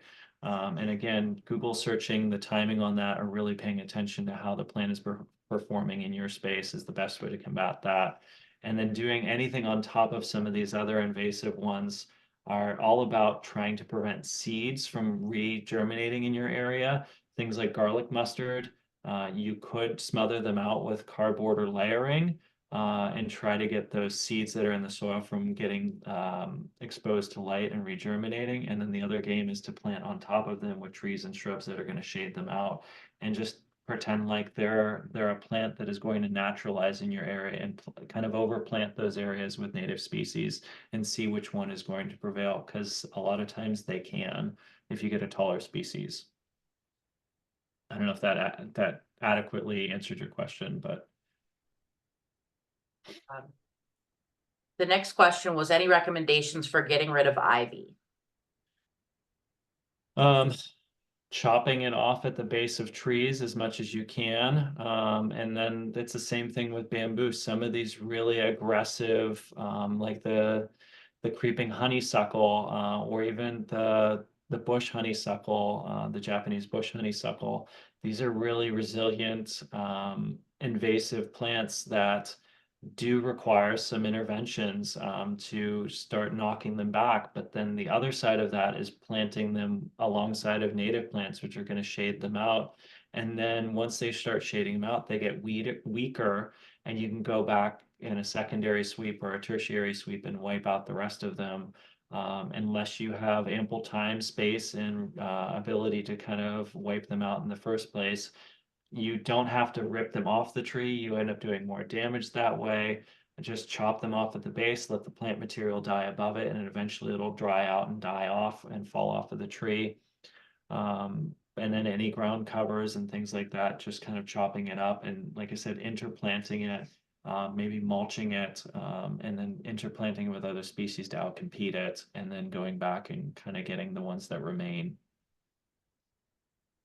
This next question came up on the slides where you were discussing layering cardboard. But I'm not sure if it's specific to that. And it was just, what if you have very heavy clay soil? In my experience, it doesn't matter.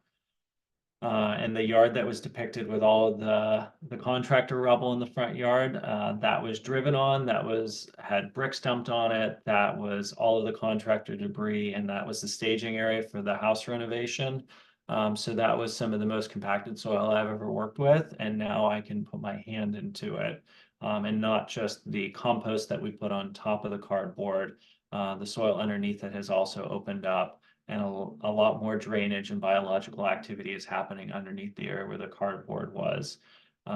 Again, when you look into no-till or no-dig gardening practices, the idea is to get the biological, the fungal networks reestablished in some of that base soil, and clay soil can actually be some of the most rich soils that we can actually grow in if you kind of do the best you can to open them up and add organic matter to the top of them. In this case, it would either be compost if you're using vegetables or edibles, or just pure mulch, because that mulch is going to break down and feed the soil, and those fungal networks are going to kind of create a way to bust into that clay and planting species in there. The species are going to put their roots down in there and start busting them up. As the winter gets in there and starts making the soil more friable after a couple of seasons, you'll notice a huge change in your soil structure. I think this next question ties in to what you were just discussing. This is from Tasha. It says, when converting a grass lawn to, I just want to scatter a wildflower mix and cover it all, can I just use a tiller to churn up the dirt to help with the wildflower seeds?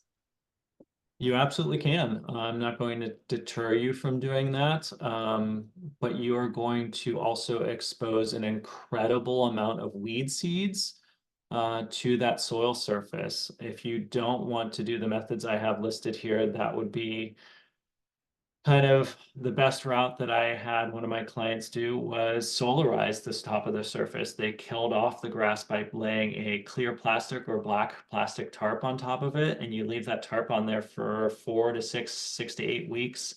The sun, it has to be in basically a full sun area or a very hot area. It's going to bake that living plant material and kill it off. And then you pull the tarp off, let all the weed seeds underneath germinate for about 2 weeks, and it has to get rain. And then once they germinate, you cover it back up for another 6 weeks or so, and then pull it off, and you can plant the wildflower mix into there.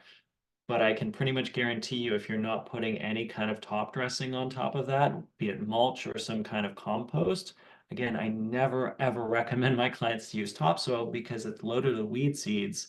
And not only is it weed seeds, it's usually weed seeds that your yard didn't have to begin with because they're taking the topsoil from somewhere else.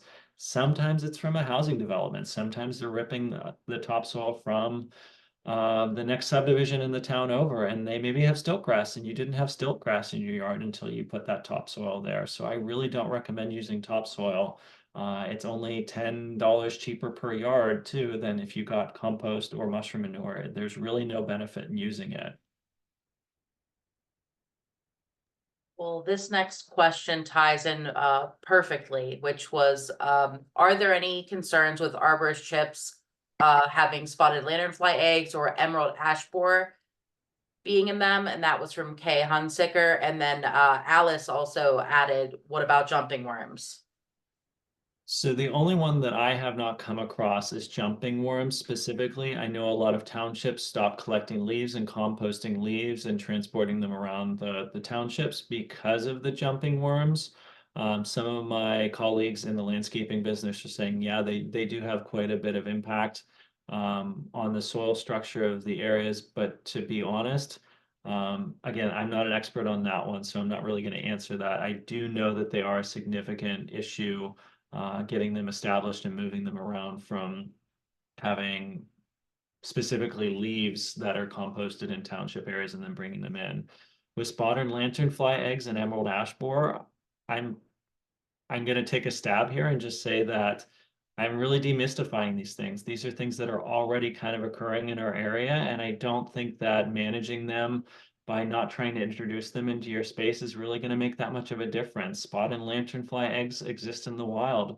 We're not going to win that battle. They're here, and honestly, the bell curve is going to flatten eventually. They will reach a carrying capacity in our area, and that bell curve is going to start coming down. And we're already seeing that in the eastern part of Pennsylvania. If you start reading the research studies, same thing with emerald ash borer. They're going to stop having things to eat. So if you're bringing them into the area, they're already here. You're not going to do future damage. It's not like I'm suggesting that you're taking arborist trips from southwestern Pennsylvania and transporting them to Texas. These are products that are made in this area for an arborist, and transporting them from Ross Township to Washington, PA probably isn't going to make that much of a difference because those species already exist there. All right, the next question. In your mention of site prep for immediate planting on a slope, would layers of newspaper be a better option than cardboard?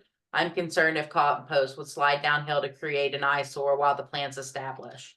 From Nicole. So instead of using newspaper, which tends to be a little bit too thin, you can go get like rolls of paper at a hardware store. You can use Ramboard, which tends to be a lot more expensive, which is like a thinner, more rigid cardboard, which would have the same issue as cardboard.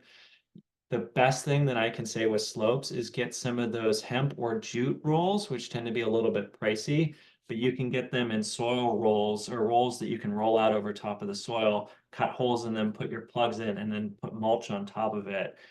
And they don't stop the the mycorrhizal networks from the mulch getting into the underlying soil and creating fungal networks, which are going to hold that mulch. And they'll also allow the roots to penetrate and water to penetrate rather than going off of the hillside.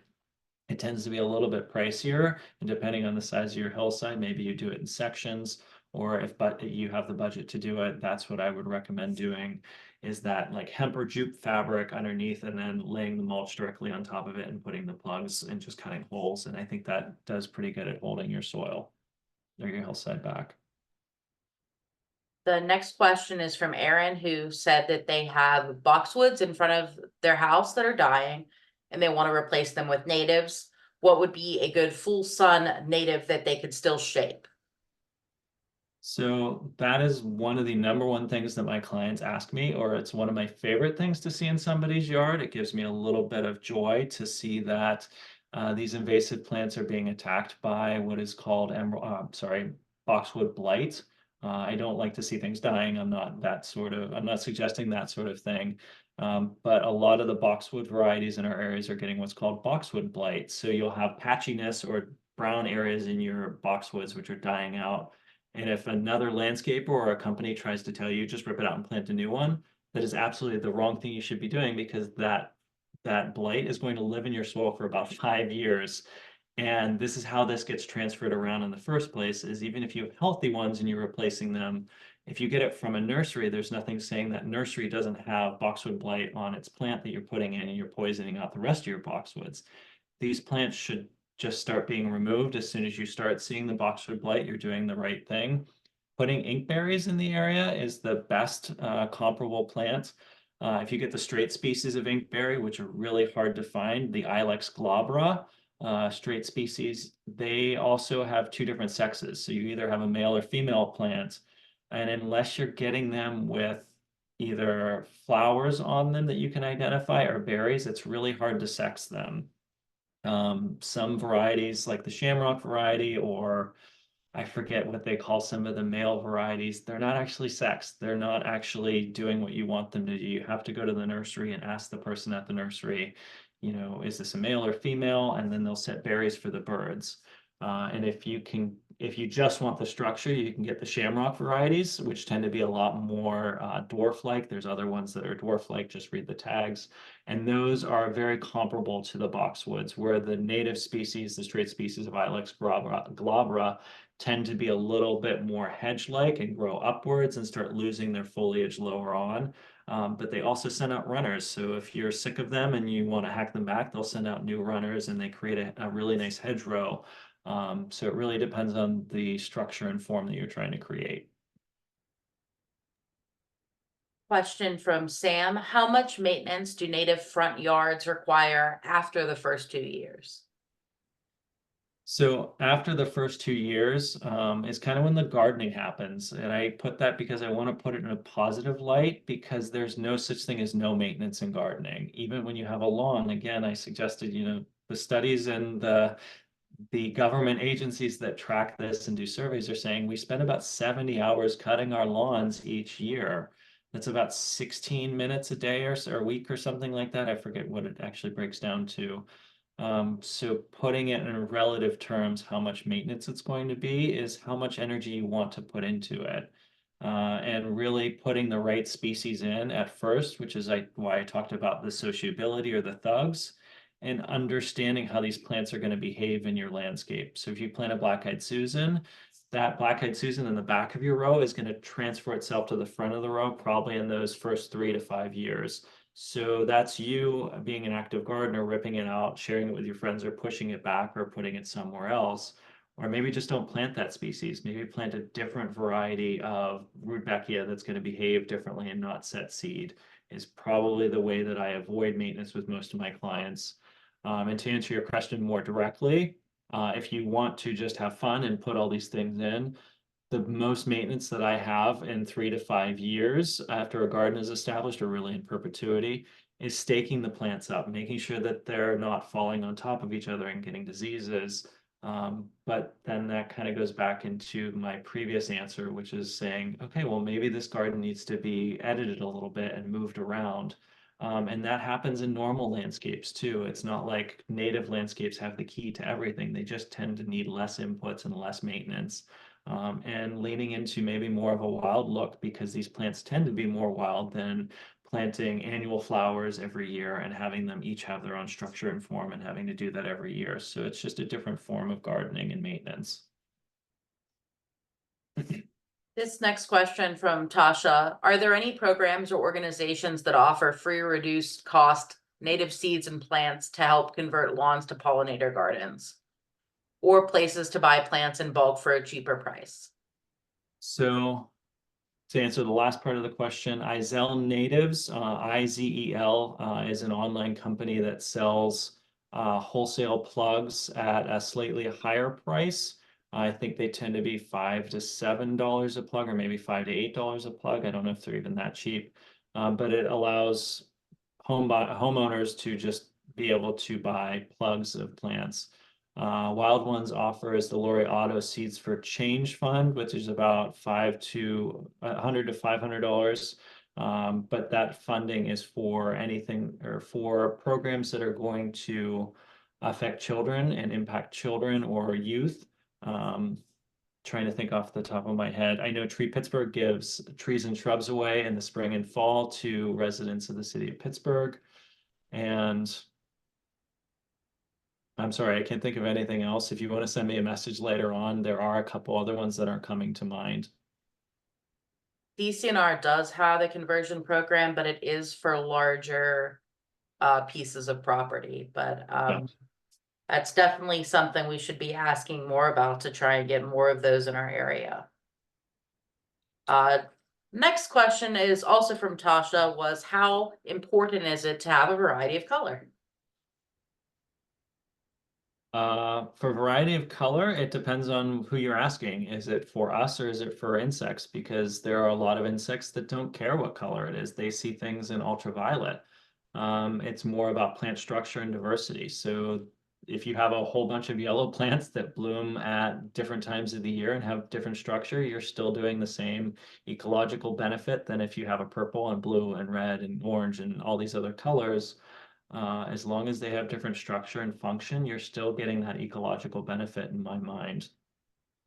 As far as humans, I mean, depends on if you live in an HOA or if your neighbors want to look at the color yellow or orange or red throughout the year. I think that that's still an improvement rather than looking at lawn or brown lawn if you're not watering it throughout the year. So it's all a matter of opinion as far as the insects and the wildlife are concerned. I don't think they care what color it is. And I think there's research to back that up too. I'm not just taking a personal stance. Can anyone comment on red osier, dogwood, and deer? I have read that it is deer candy, but so far it is the only native shrub I planted that deer didn't destroy. From Nicole. So I can say that is a plant that I planted pretty readily in most of my clients' yards this year because it's a showstopper. It blooms multiple times a year, creates berries for the birds, and also has beautiful stems. I've seen deer nip at it in some of my deer pressure yards, but they haven't damaged it in a way that is concerning to me. The reason why we plant native plants in the first place is to benefit the local wildlife. And I think Benjamin Vaught was the one that said if you have asters in your yard and the rabbits are getting them, maybe you don't have enough aster plugs. Maybe you need to plant more. And that's a funny kind of convoluted way to say that.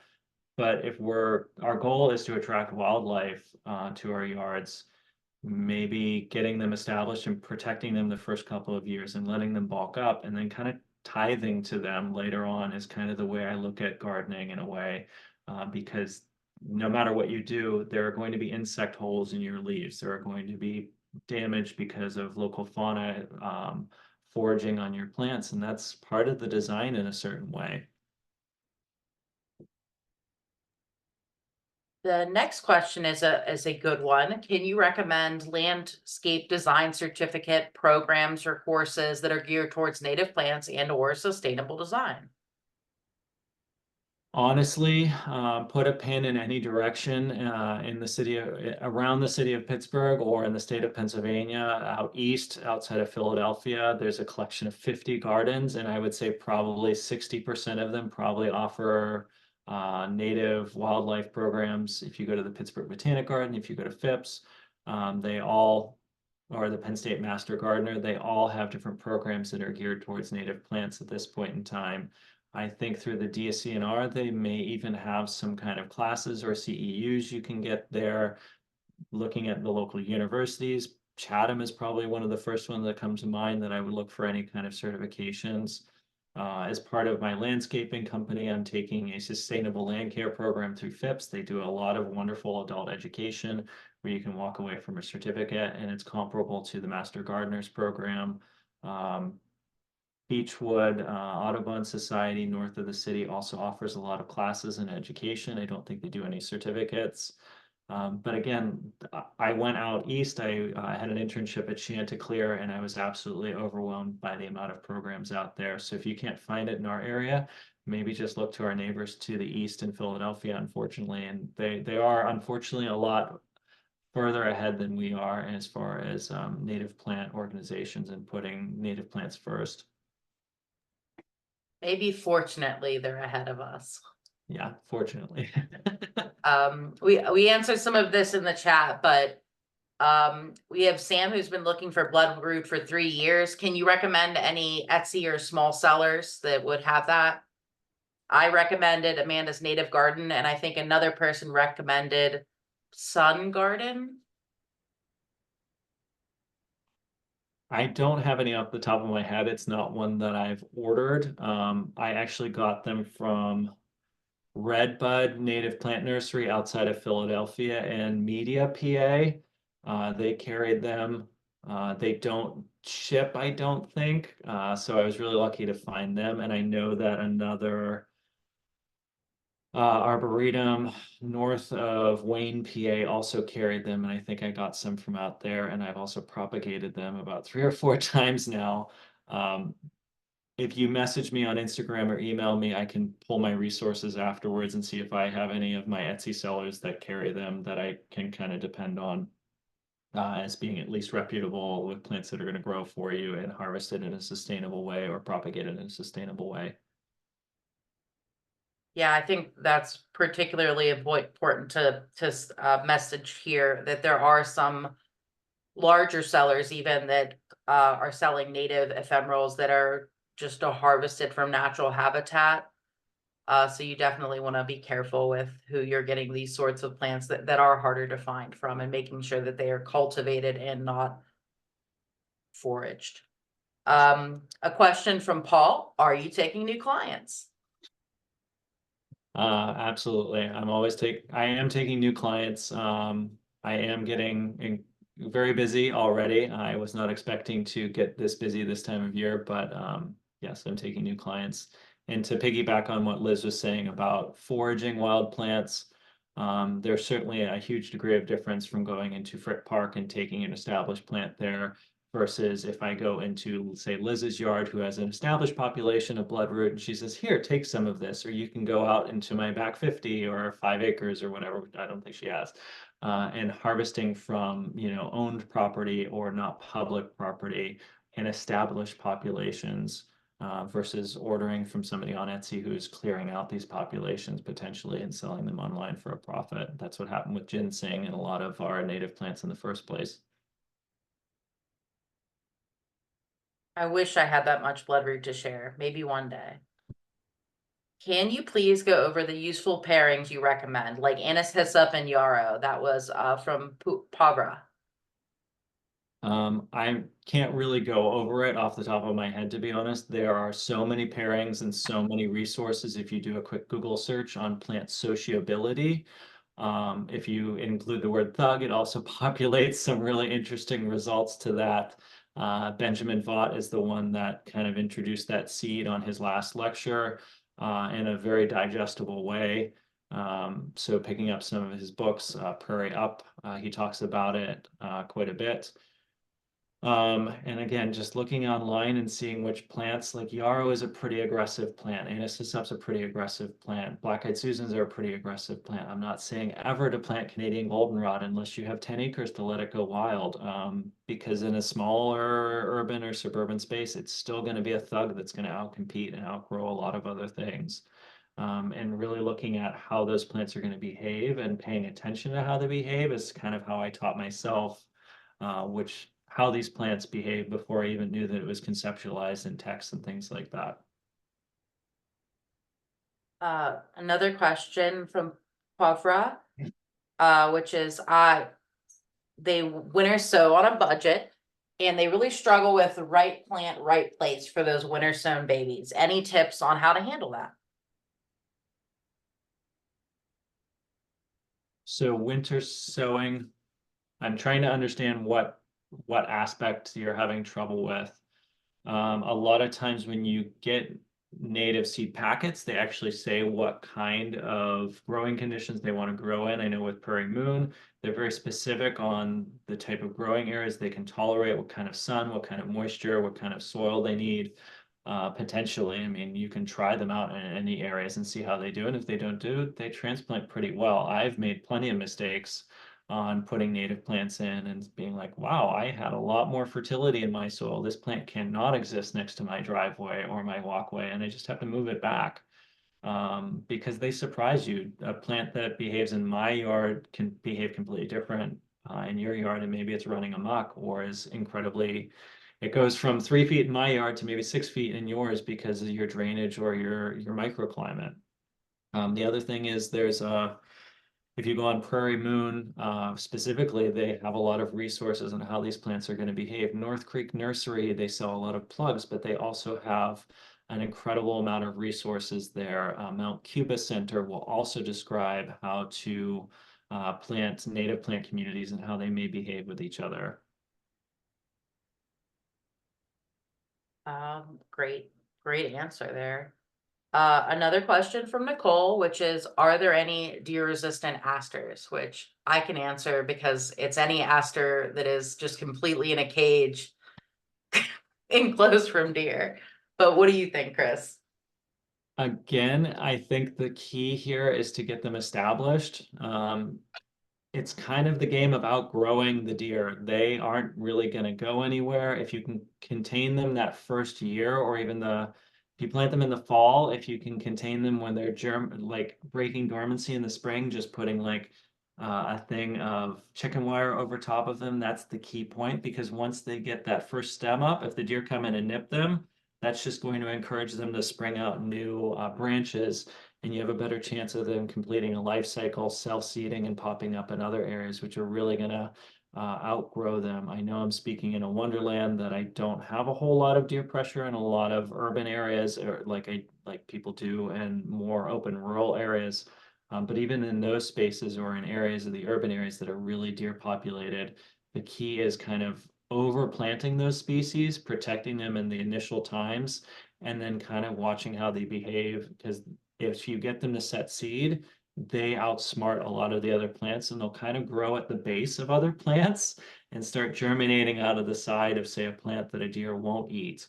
And you'll notice you'll have heath asters growing out around your Monarda, and you're like, wow, I didn't put that there, but the deer aren't eating it because it's around something that they don't want to eat. So maybe that's the key, is interplanting these asters amongst other plants, using those as shelters and nurseries, and letting the asters kind of pop up through those and kind of outsmarting the deer. All right. From D. Clark, I live in Fox Chapel. It seems that a lot of the oak trees are sick and dying. What could I plant in my yard to start growing now so that when my oaks die, I will have something that will fill in? And they mentioned that they had heard that there might be some type of new American chestnut, and there was some chat back and forth about that. So as far as the chestnuts are concerned, I think the American Chestnut Society, I don't know what the key term is, but I'm sure a Google search will sort it out. I don't think they're selling outright the chestnut varieties that are resistant. I don't know for sure. I'm not an expert on that. As far as the oaks, Tree Pittsburgh, I think, has a couple resources that say this a little bit more clearly on their website or in some of their publications, that say whether it's red oaks or white oaks, which are behaving a little bit better in our area because they are being attacked by different pests and disease pressures because they can't tolerate the flash floods that we get, which is exacerbating some fungal problems and things like that, I think is what is attacking them primarily. Another species that I found in the oak family is shingle oak. I actually found out about that one in Jennings. It tolerates urban areas really well. It tolerates pollution. It grows in gravel. So I imagine if you want it next to your sidewalk or a road, like it's going to tolerate growing next to, essentially limestone in a very desolate area. And tends to be more disease resistant because it wants to grow in dry areas. And if you have a dry area, you're not having fungi or bacteria that are attacking your tree. What was the original question? I think I missed part of their question, Liz. I think mainly what could they plant on their yard to start growing now? They will kind of take the place of the oaks. Honestly, I think Arbor Day Foundation is probably the next resource I would direct you to, because I can't think of anything that would be a predominant host species that would have as many caterpillars and host plants or host insects as a oak tree. I certainly wouldn't plant beech because they're also kind of under attack in our area, and I certainly wouldn't plant a lot of evergreen species because they're also, hemlocks are absolutely getting attacked in our area, unfortunately, too.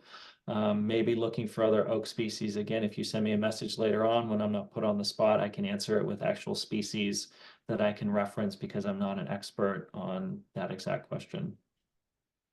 Thanks, Chris. I know that Tree Pittsburgh did tell us that white oaks are much more resistant than red oak species, as Chris had mentioned. So there might be just another oak species. From Barbara, can I possibly get rid of wisteria, which is extremely old and woody? I would love to plant native plants in that area. Again, I think I answered it a bit with, this kind of applies to any vining species. Somebody asked about ivy or English ivy. The key is to hack it off at the base so that it's not growing up a tree or a trellis or whatever it's trying to grow up. And if that is something that is going to be daunting to do, maybe getting a professional in there to do it for you. That's not something that I'm necessarily qualified in doing if it's growing on a huge structure. And just stopping it from growing and getting more energy from photosynthesis. Anything you can do to stop that plant from being happy and giving it a bad day is usually where I start the management process and see how those plants behave, because sometimes they're a little bit more diseased and sickly than we think. Again, I have my rose-colored glasses on. It's not a wisteria in my yard. But if I was doing that, I would really give it a bad day. I would hack it down as low as possible. And I'm familiar with wisteria. I know it's just going to send up more shoots and runners and grow in every direction out of that area. But then that also gives you the ability to maybe put a lawnmower on top of it or a weed whacker to take some of those smaller whips, which maybe you're doing once a week or every other week. I understand that that's going to be a lot more maintenance. but that's how you kind of have to get at some of these invasive species. It's a long game and not a short game. Yeah, it's like really old and woody and thick, and I mean, in the ground thick, and I mean, it's just unbelievable. Yeah, and that's something I think if it's daunting for you to really give it the worst day that it's ever had, maybe getting Yeah. a professional in there with a chainsaw or something to really hack it down, or somebody that can go in and really get to the deep roots, because if you start attacking the roots, that's even going to give it a worse day. But that doesn't mean that it's not going to spring up again in another area, but at least it's easier to manage than this massive old vine. Can I plant while I'm doing that, or do I have to wait for years until it's gone? No, I think if you want to plant around it, as long as it's not, I wouldn't plant in a node where notice initially that it's already starting to set up a new vine, because in my experience, a wisteria has, say, the crown here, and then if it has another node where my knuckle is, I wouldn't plant around here because you're going to be attacking it. You're going to be going in with a shovel or a spade or a weed whacker or trimmers. Maybe plant around that area so that you can get something else established. But if you're going to be disturbing that area a lot more, I would really try and get it under wraps before I start planting anything big or woody in that area. And again, you're creating a lot of disturbance, which is going to invite native species or invasive species to also take hold. So if you're going to be doing disturbance, maybe packing it in with mulch so that you're not getting all these opportunistic species taking hold is probably what I would recommend in the process, which may take a year or two, unfortunately. The idea is maybe it took 50 years for that wisteria to get established, or maybe even 20. The idea that we can just eradicate it in a year is not how nature works. It sometimes takes, a lot of years and time for us to undo what nature has done for 20 years. It's not a simple fix, unfortunately, unless you throw a lot of money, resources, or chemicals at it, hopefully not the latter, then it's really hard to get these things out of their life cycles in one hit. Thank you. Mhm. You have two more questions on the list. So from Tracy Moore, he asked, how important is it to use the same ecotype as is native? So for our region, I think our level 3 ecotype is, there's actually 4 different levels of ecotypes. The 4th one has 967 ecotypes, which is just baffling to me. So an ecotype 3, which is either the Great Lakes region, which is directly over top of the Pittsburgh area, or the Mid-Atlantic region, which tends to go a little bit further east of us, I believe. Choosing between those two regions is usually most of the plants that can tolerate our bigger regions, or all plants that can tolerate our bigger regions, but they tend to either be wild in our area, naturally occurring, or just south of us, which, if you're thinking about changing environmental conditions, they say that our climate is going to be more like Kentucky, and you're going to have a gravitational shift, which, if we're moving plant species up there, also the insects, birds, and wildlife are also going to be following that, or they're already here. Birds are already migrating, insects are already migrating more north. So planting some of those species might not be the worst thing we could do ecologically if they're going to behave and not run amok in our landscapes. And a lot of the plants that you see recommended in native resources aren't going to suggest something that's going to be the next wisteria or something like that. Again, that goes back to the sociability and how well this plant is going to behave. And I don't see a whole lot of harm in planting something like Amsonia humbrechti, which is a plant from the Ozarks. It's not going to run amok in a Pittsburgh garden and outcompete some of the local wildlife or the local plantings. Yet it's not necessarily something that is from our ecoregion. And it also is a host to other insects and butterflies and moths, and benefits the local wildlife higher than if you put a butterfly bush in, which is only a host species of the single digits of species that can identify and eat that plant. All right. And from Freda, what do you do if you have Canada goldenrod? Some I yank out. Some I've dug up, but they are very aggressive. With Canadian goldenrod, it kind of answering Barbara's question, and nobody ever likes to hear this, is like, it's work. These plants have been allowed to thug out a lot of other species or go wild in a space. If you have a field or a meadow or even around your foundation, those rhizomes love to hug your foundation and go 20 feet a year. And they'll pop up all along that foundation. The best thing I found to do is dig them out and dig them out again. And usually if I am really diligent that first and second time, that third or fourth time is just little tiny whips that I can kind of pull out with a trowel or something very simple. This is one of the few times that I recommend digging or actually just kind of pulling on the rhizome and following it as long as I possibly can and taking out those nodules that are sending up a stalk, as well as stopping it from completing its life cycle, hacking it down as much as possible so that it's not feeding the roots and sending out more runners, and just getting on top of it and giving it the worst day that it's ever had. Is the best thing to do. And once you knock it back a couple times, it gets a little bit easier to manage. It really depends on how much square footage you're trying to cover. And if it's a meadow or something like that, there are alternative ways to deal with it with tilling and really kind of smothering things out that I did not cover in this class, and I'm not an expert in.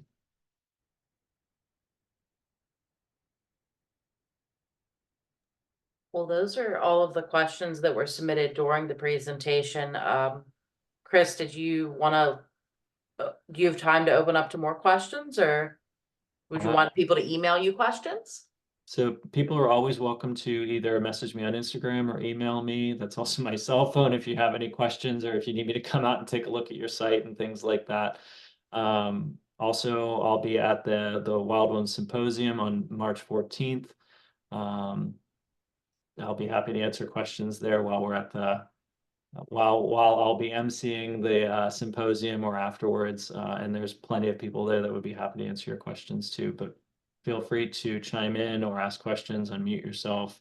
I think we can do this for a couple more minutes. I don't have anywhere to be. I just don't want to tax anybody else that's here. You're welcome to leave. I'm not even noticing that the crowd has diminished down. I've been really enjoying the conversation. Chris, I have another question. This is Freda. Mhm. So I have some bayberries I have a lot of shrubs in my front lawn, and the bayberries, I have a strip between the sidewalk and the lawn, and then there's some bayberries as well as some other things.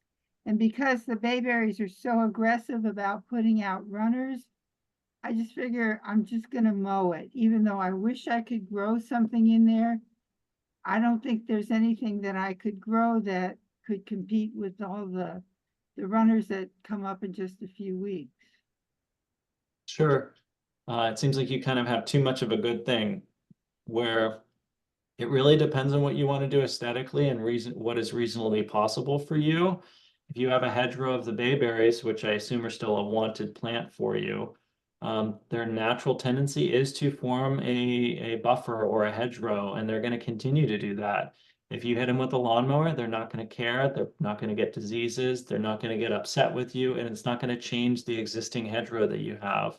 So if that's the management strategy you want to use, and it works for you aesthetically and works for your lawn or whatever material you have there, I would say just keep doing it.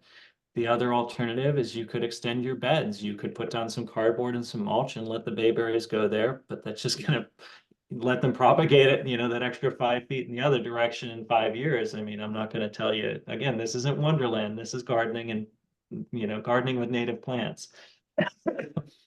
But I think you're doing the right thing. I mean, at some point in time, you're not going to terraform all of Erie, Pennsylvania.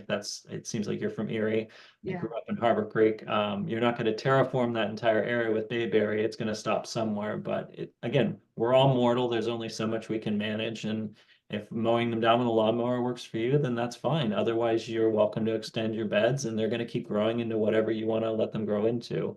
Well, because it's Planting right, other native species there too, they will grow up around pretty much most of the plants that I have recommended, depending on if you're growing on the sunny side or the shady side of the bushes. yeah, I figure that's another way to leave that defined edge of the grass next to the sidewalk to make it look civilized. Sure. Yeah, thank you. Mhm.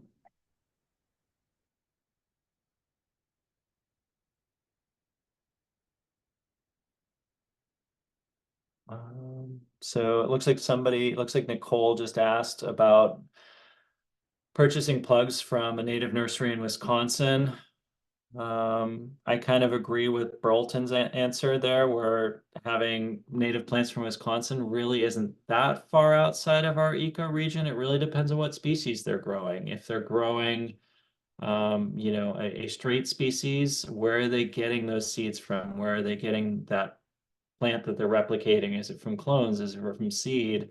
And is getting it from, say, North Creek Nursery, which is in central Pennsylvania, any better because they're growing from seed from a regionally supplied stock? Really depends on the goal and the budget, and what you have access to.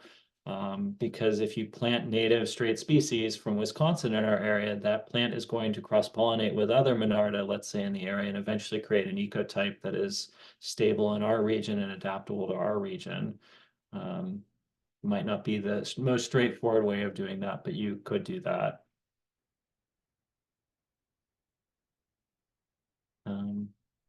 Anyone else have any questions? Feel free to unmute yourself. Otherwise, I'm willing to call it a night.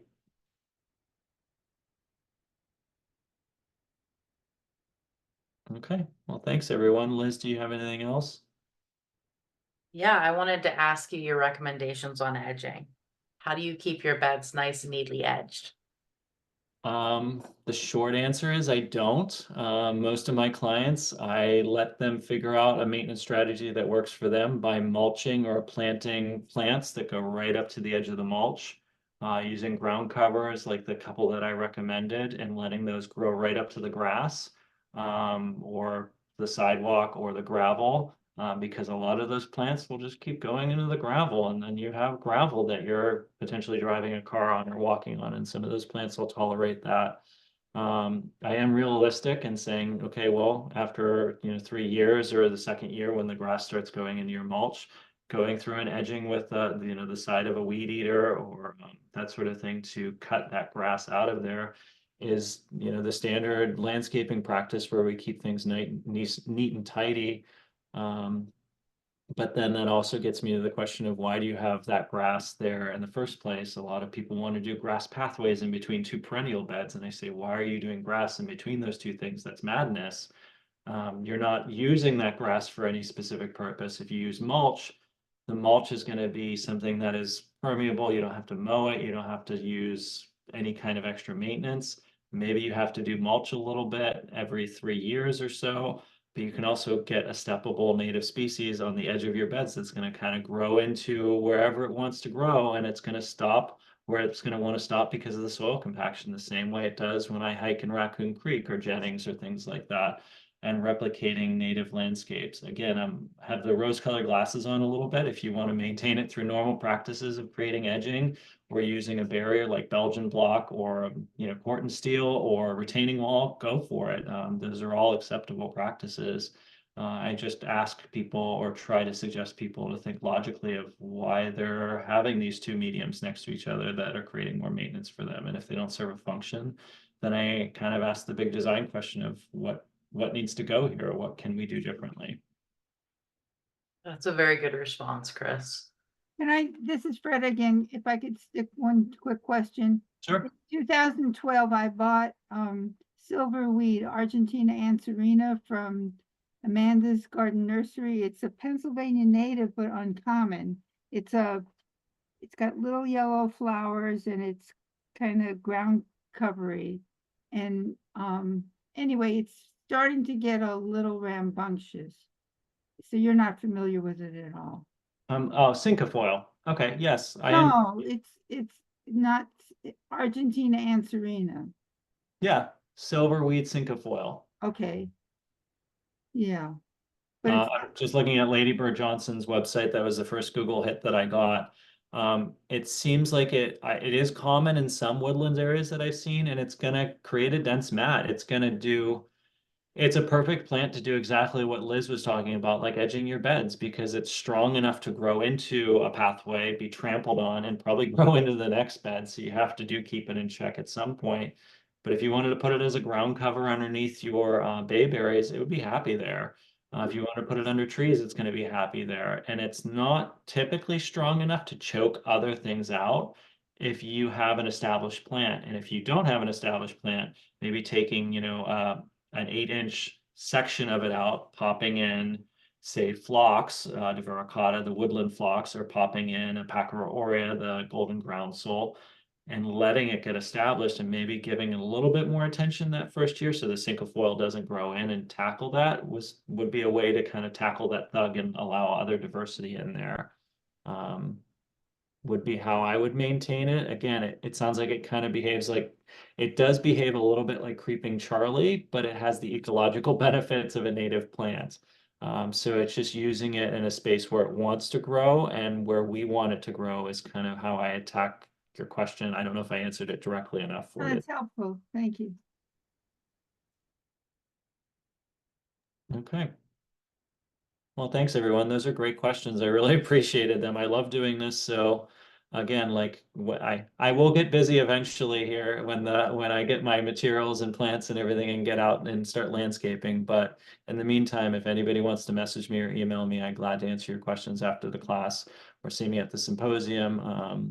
I really do enjoy answering your questions, so it's not a bother. Well, thank you everyone for attending this talk, and we hope that if you're not a member of Wild Ones, you'll consider joining today. Keep an eye out for other events, the symposium on March 14th, which Chris has mentioned a few times. We have excellent speakers from Audubon Society, Arc Wild, Mountain Watershed, Fallen Aspen Farm, Garfield Community Farm, and one other that I'm forgetting at the moment. But we'll have a great. Garfield Community Farm, I think. I think I got that one. There's still one I'm missing somehow, but we'll have food and beverages there. It'll be a great opportunity to socialize. If you are a Wild Ones member, we also have our winter social on the 24th. So please register for that in advance. Our other large event for the year will be our plant sale in Aspenwall at the Riverfront Trail on June 15th. And sprinkled in there, we're going to have a great schedule of garden tours this year. So if you're interested in attending our garden tours, or if you're interested in hosting a garden tour, we're still looking for hosts. So feel free to reach out about any of those. You can reach out to our Facebook, our Instagram, or wildoneswpa@gmail.com. And if that's it, I think we'll call it a wrap.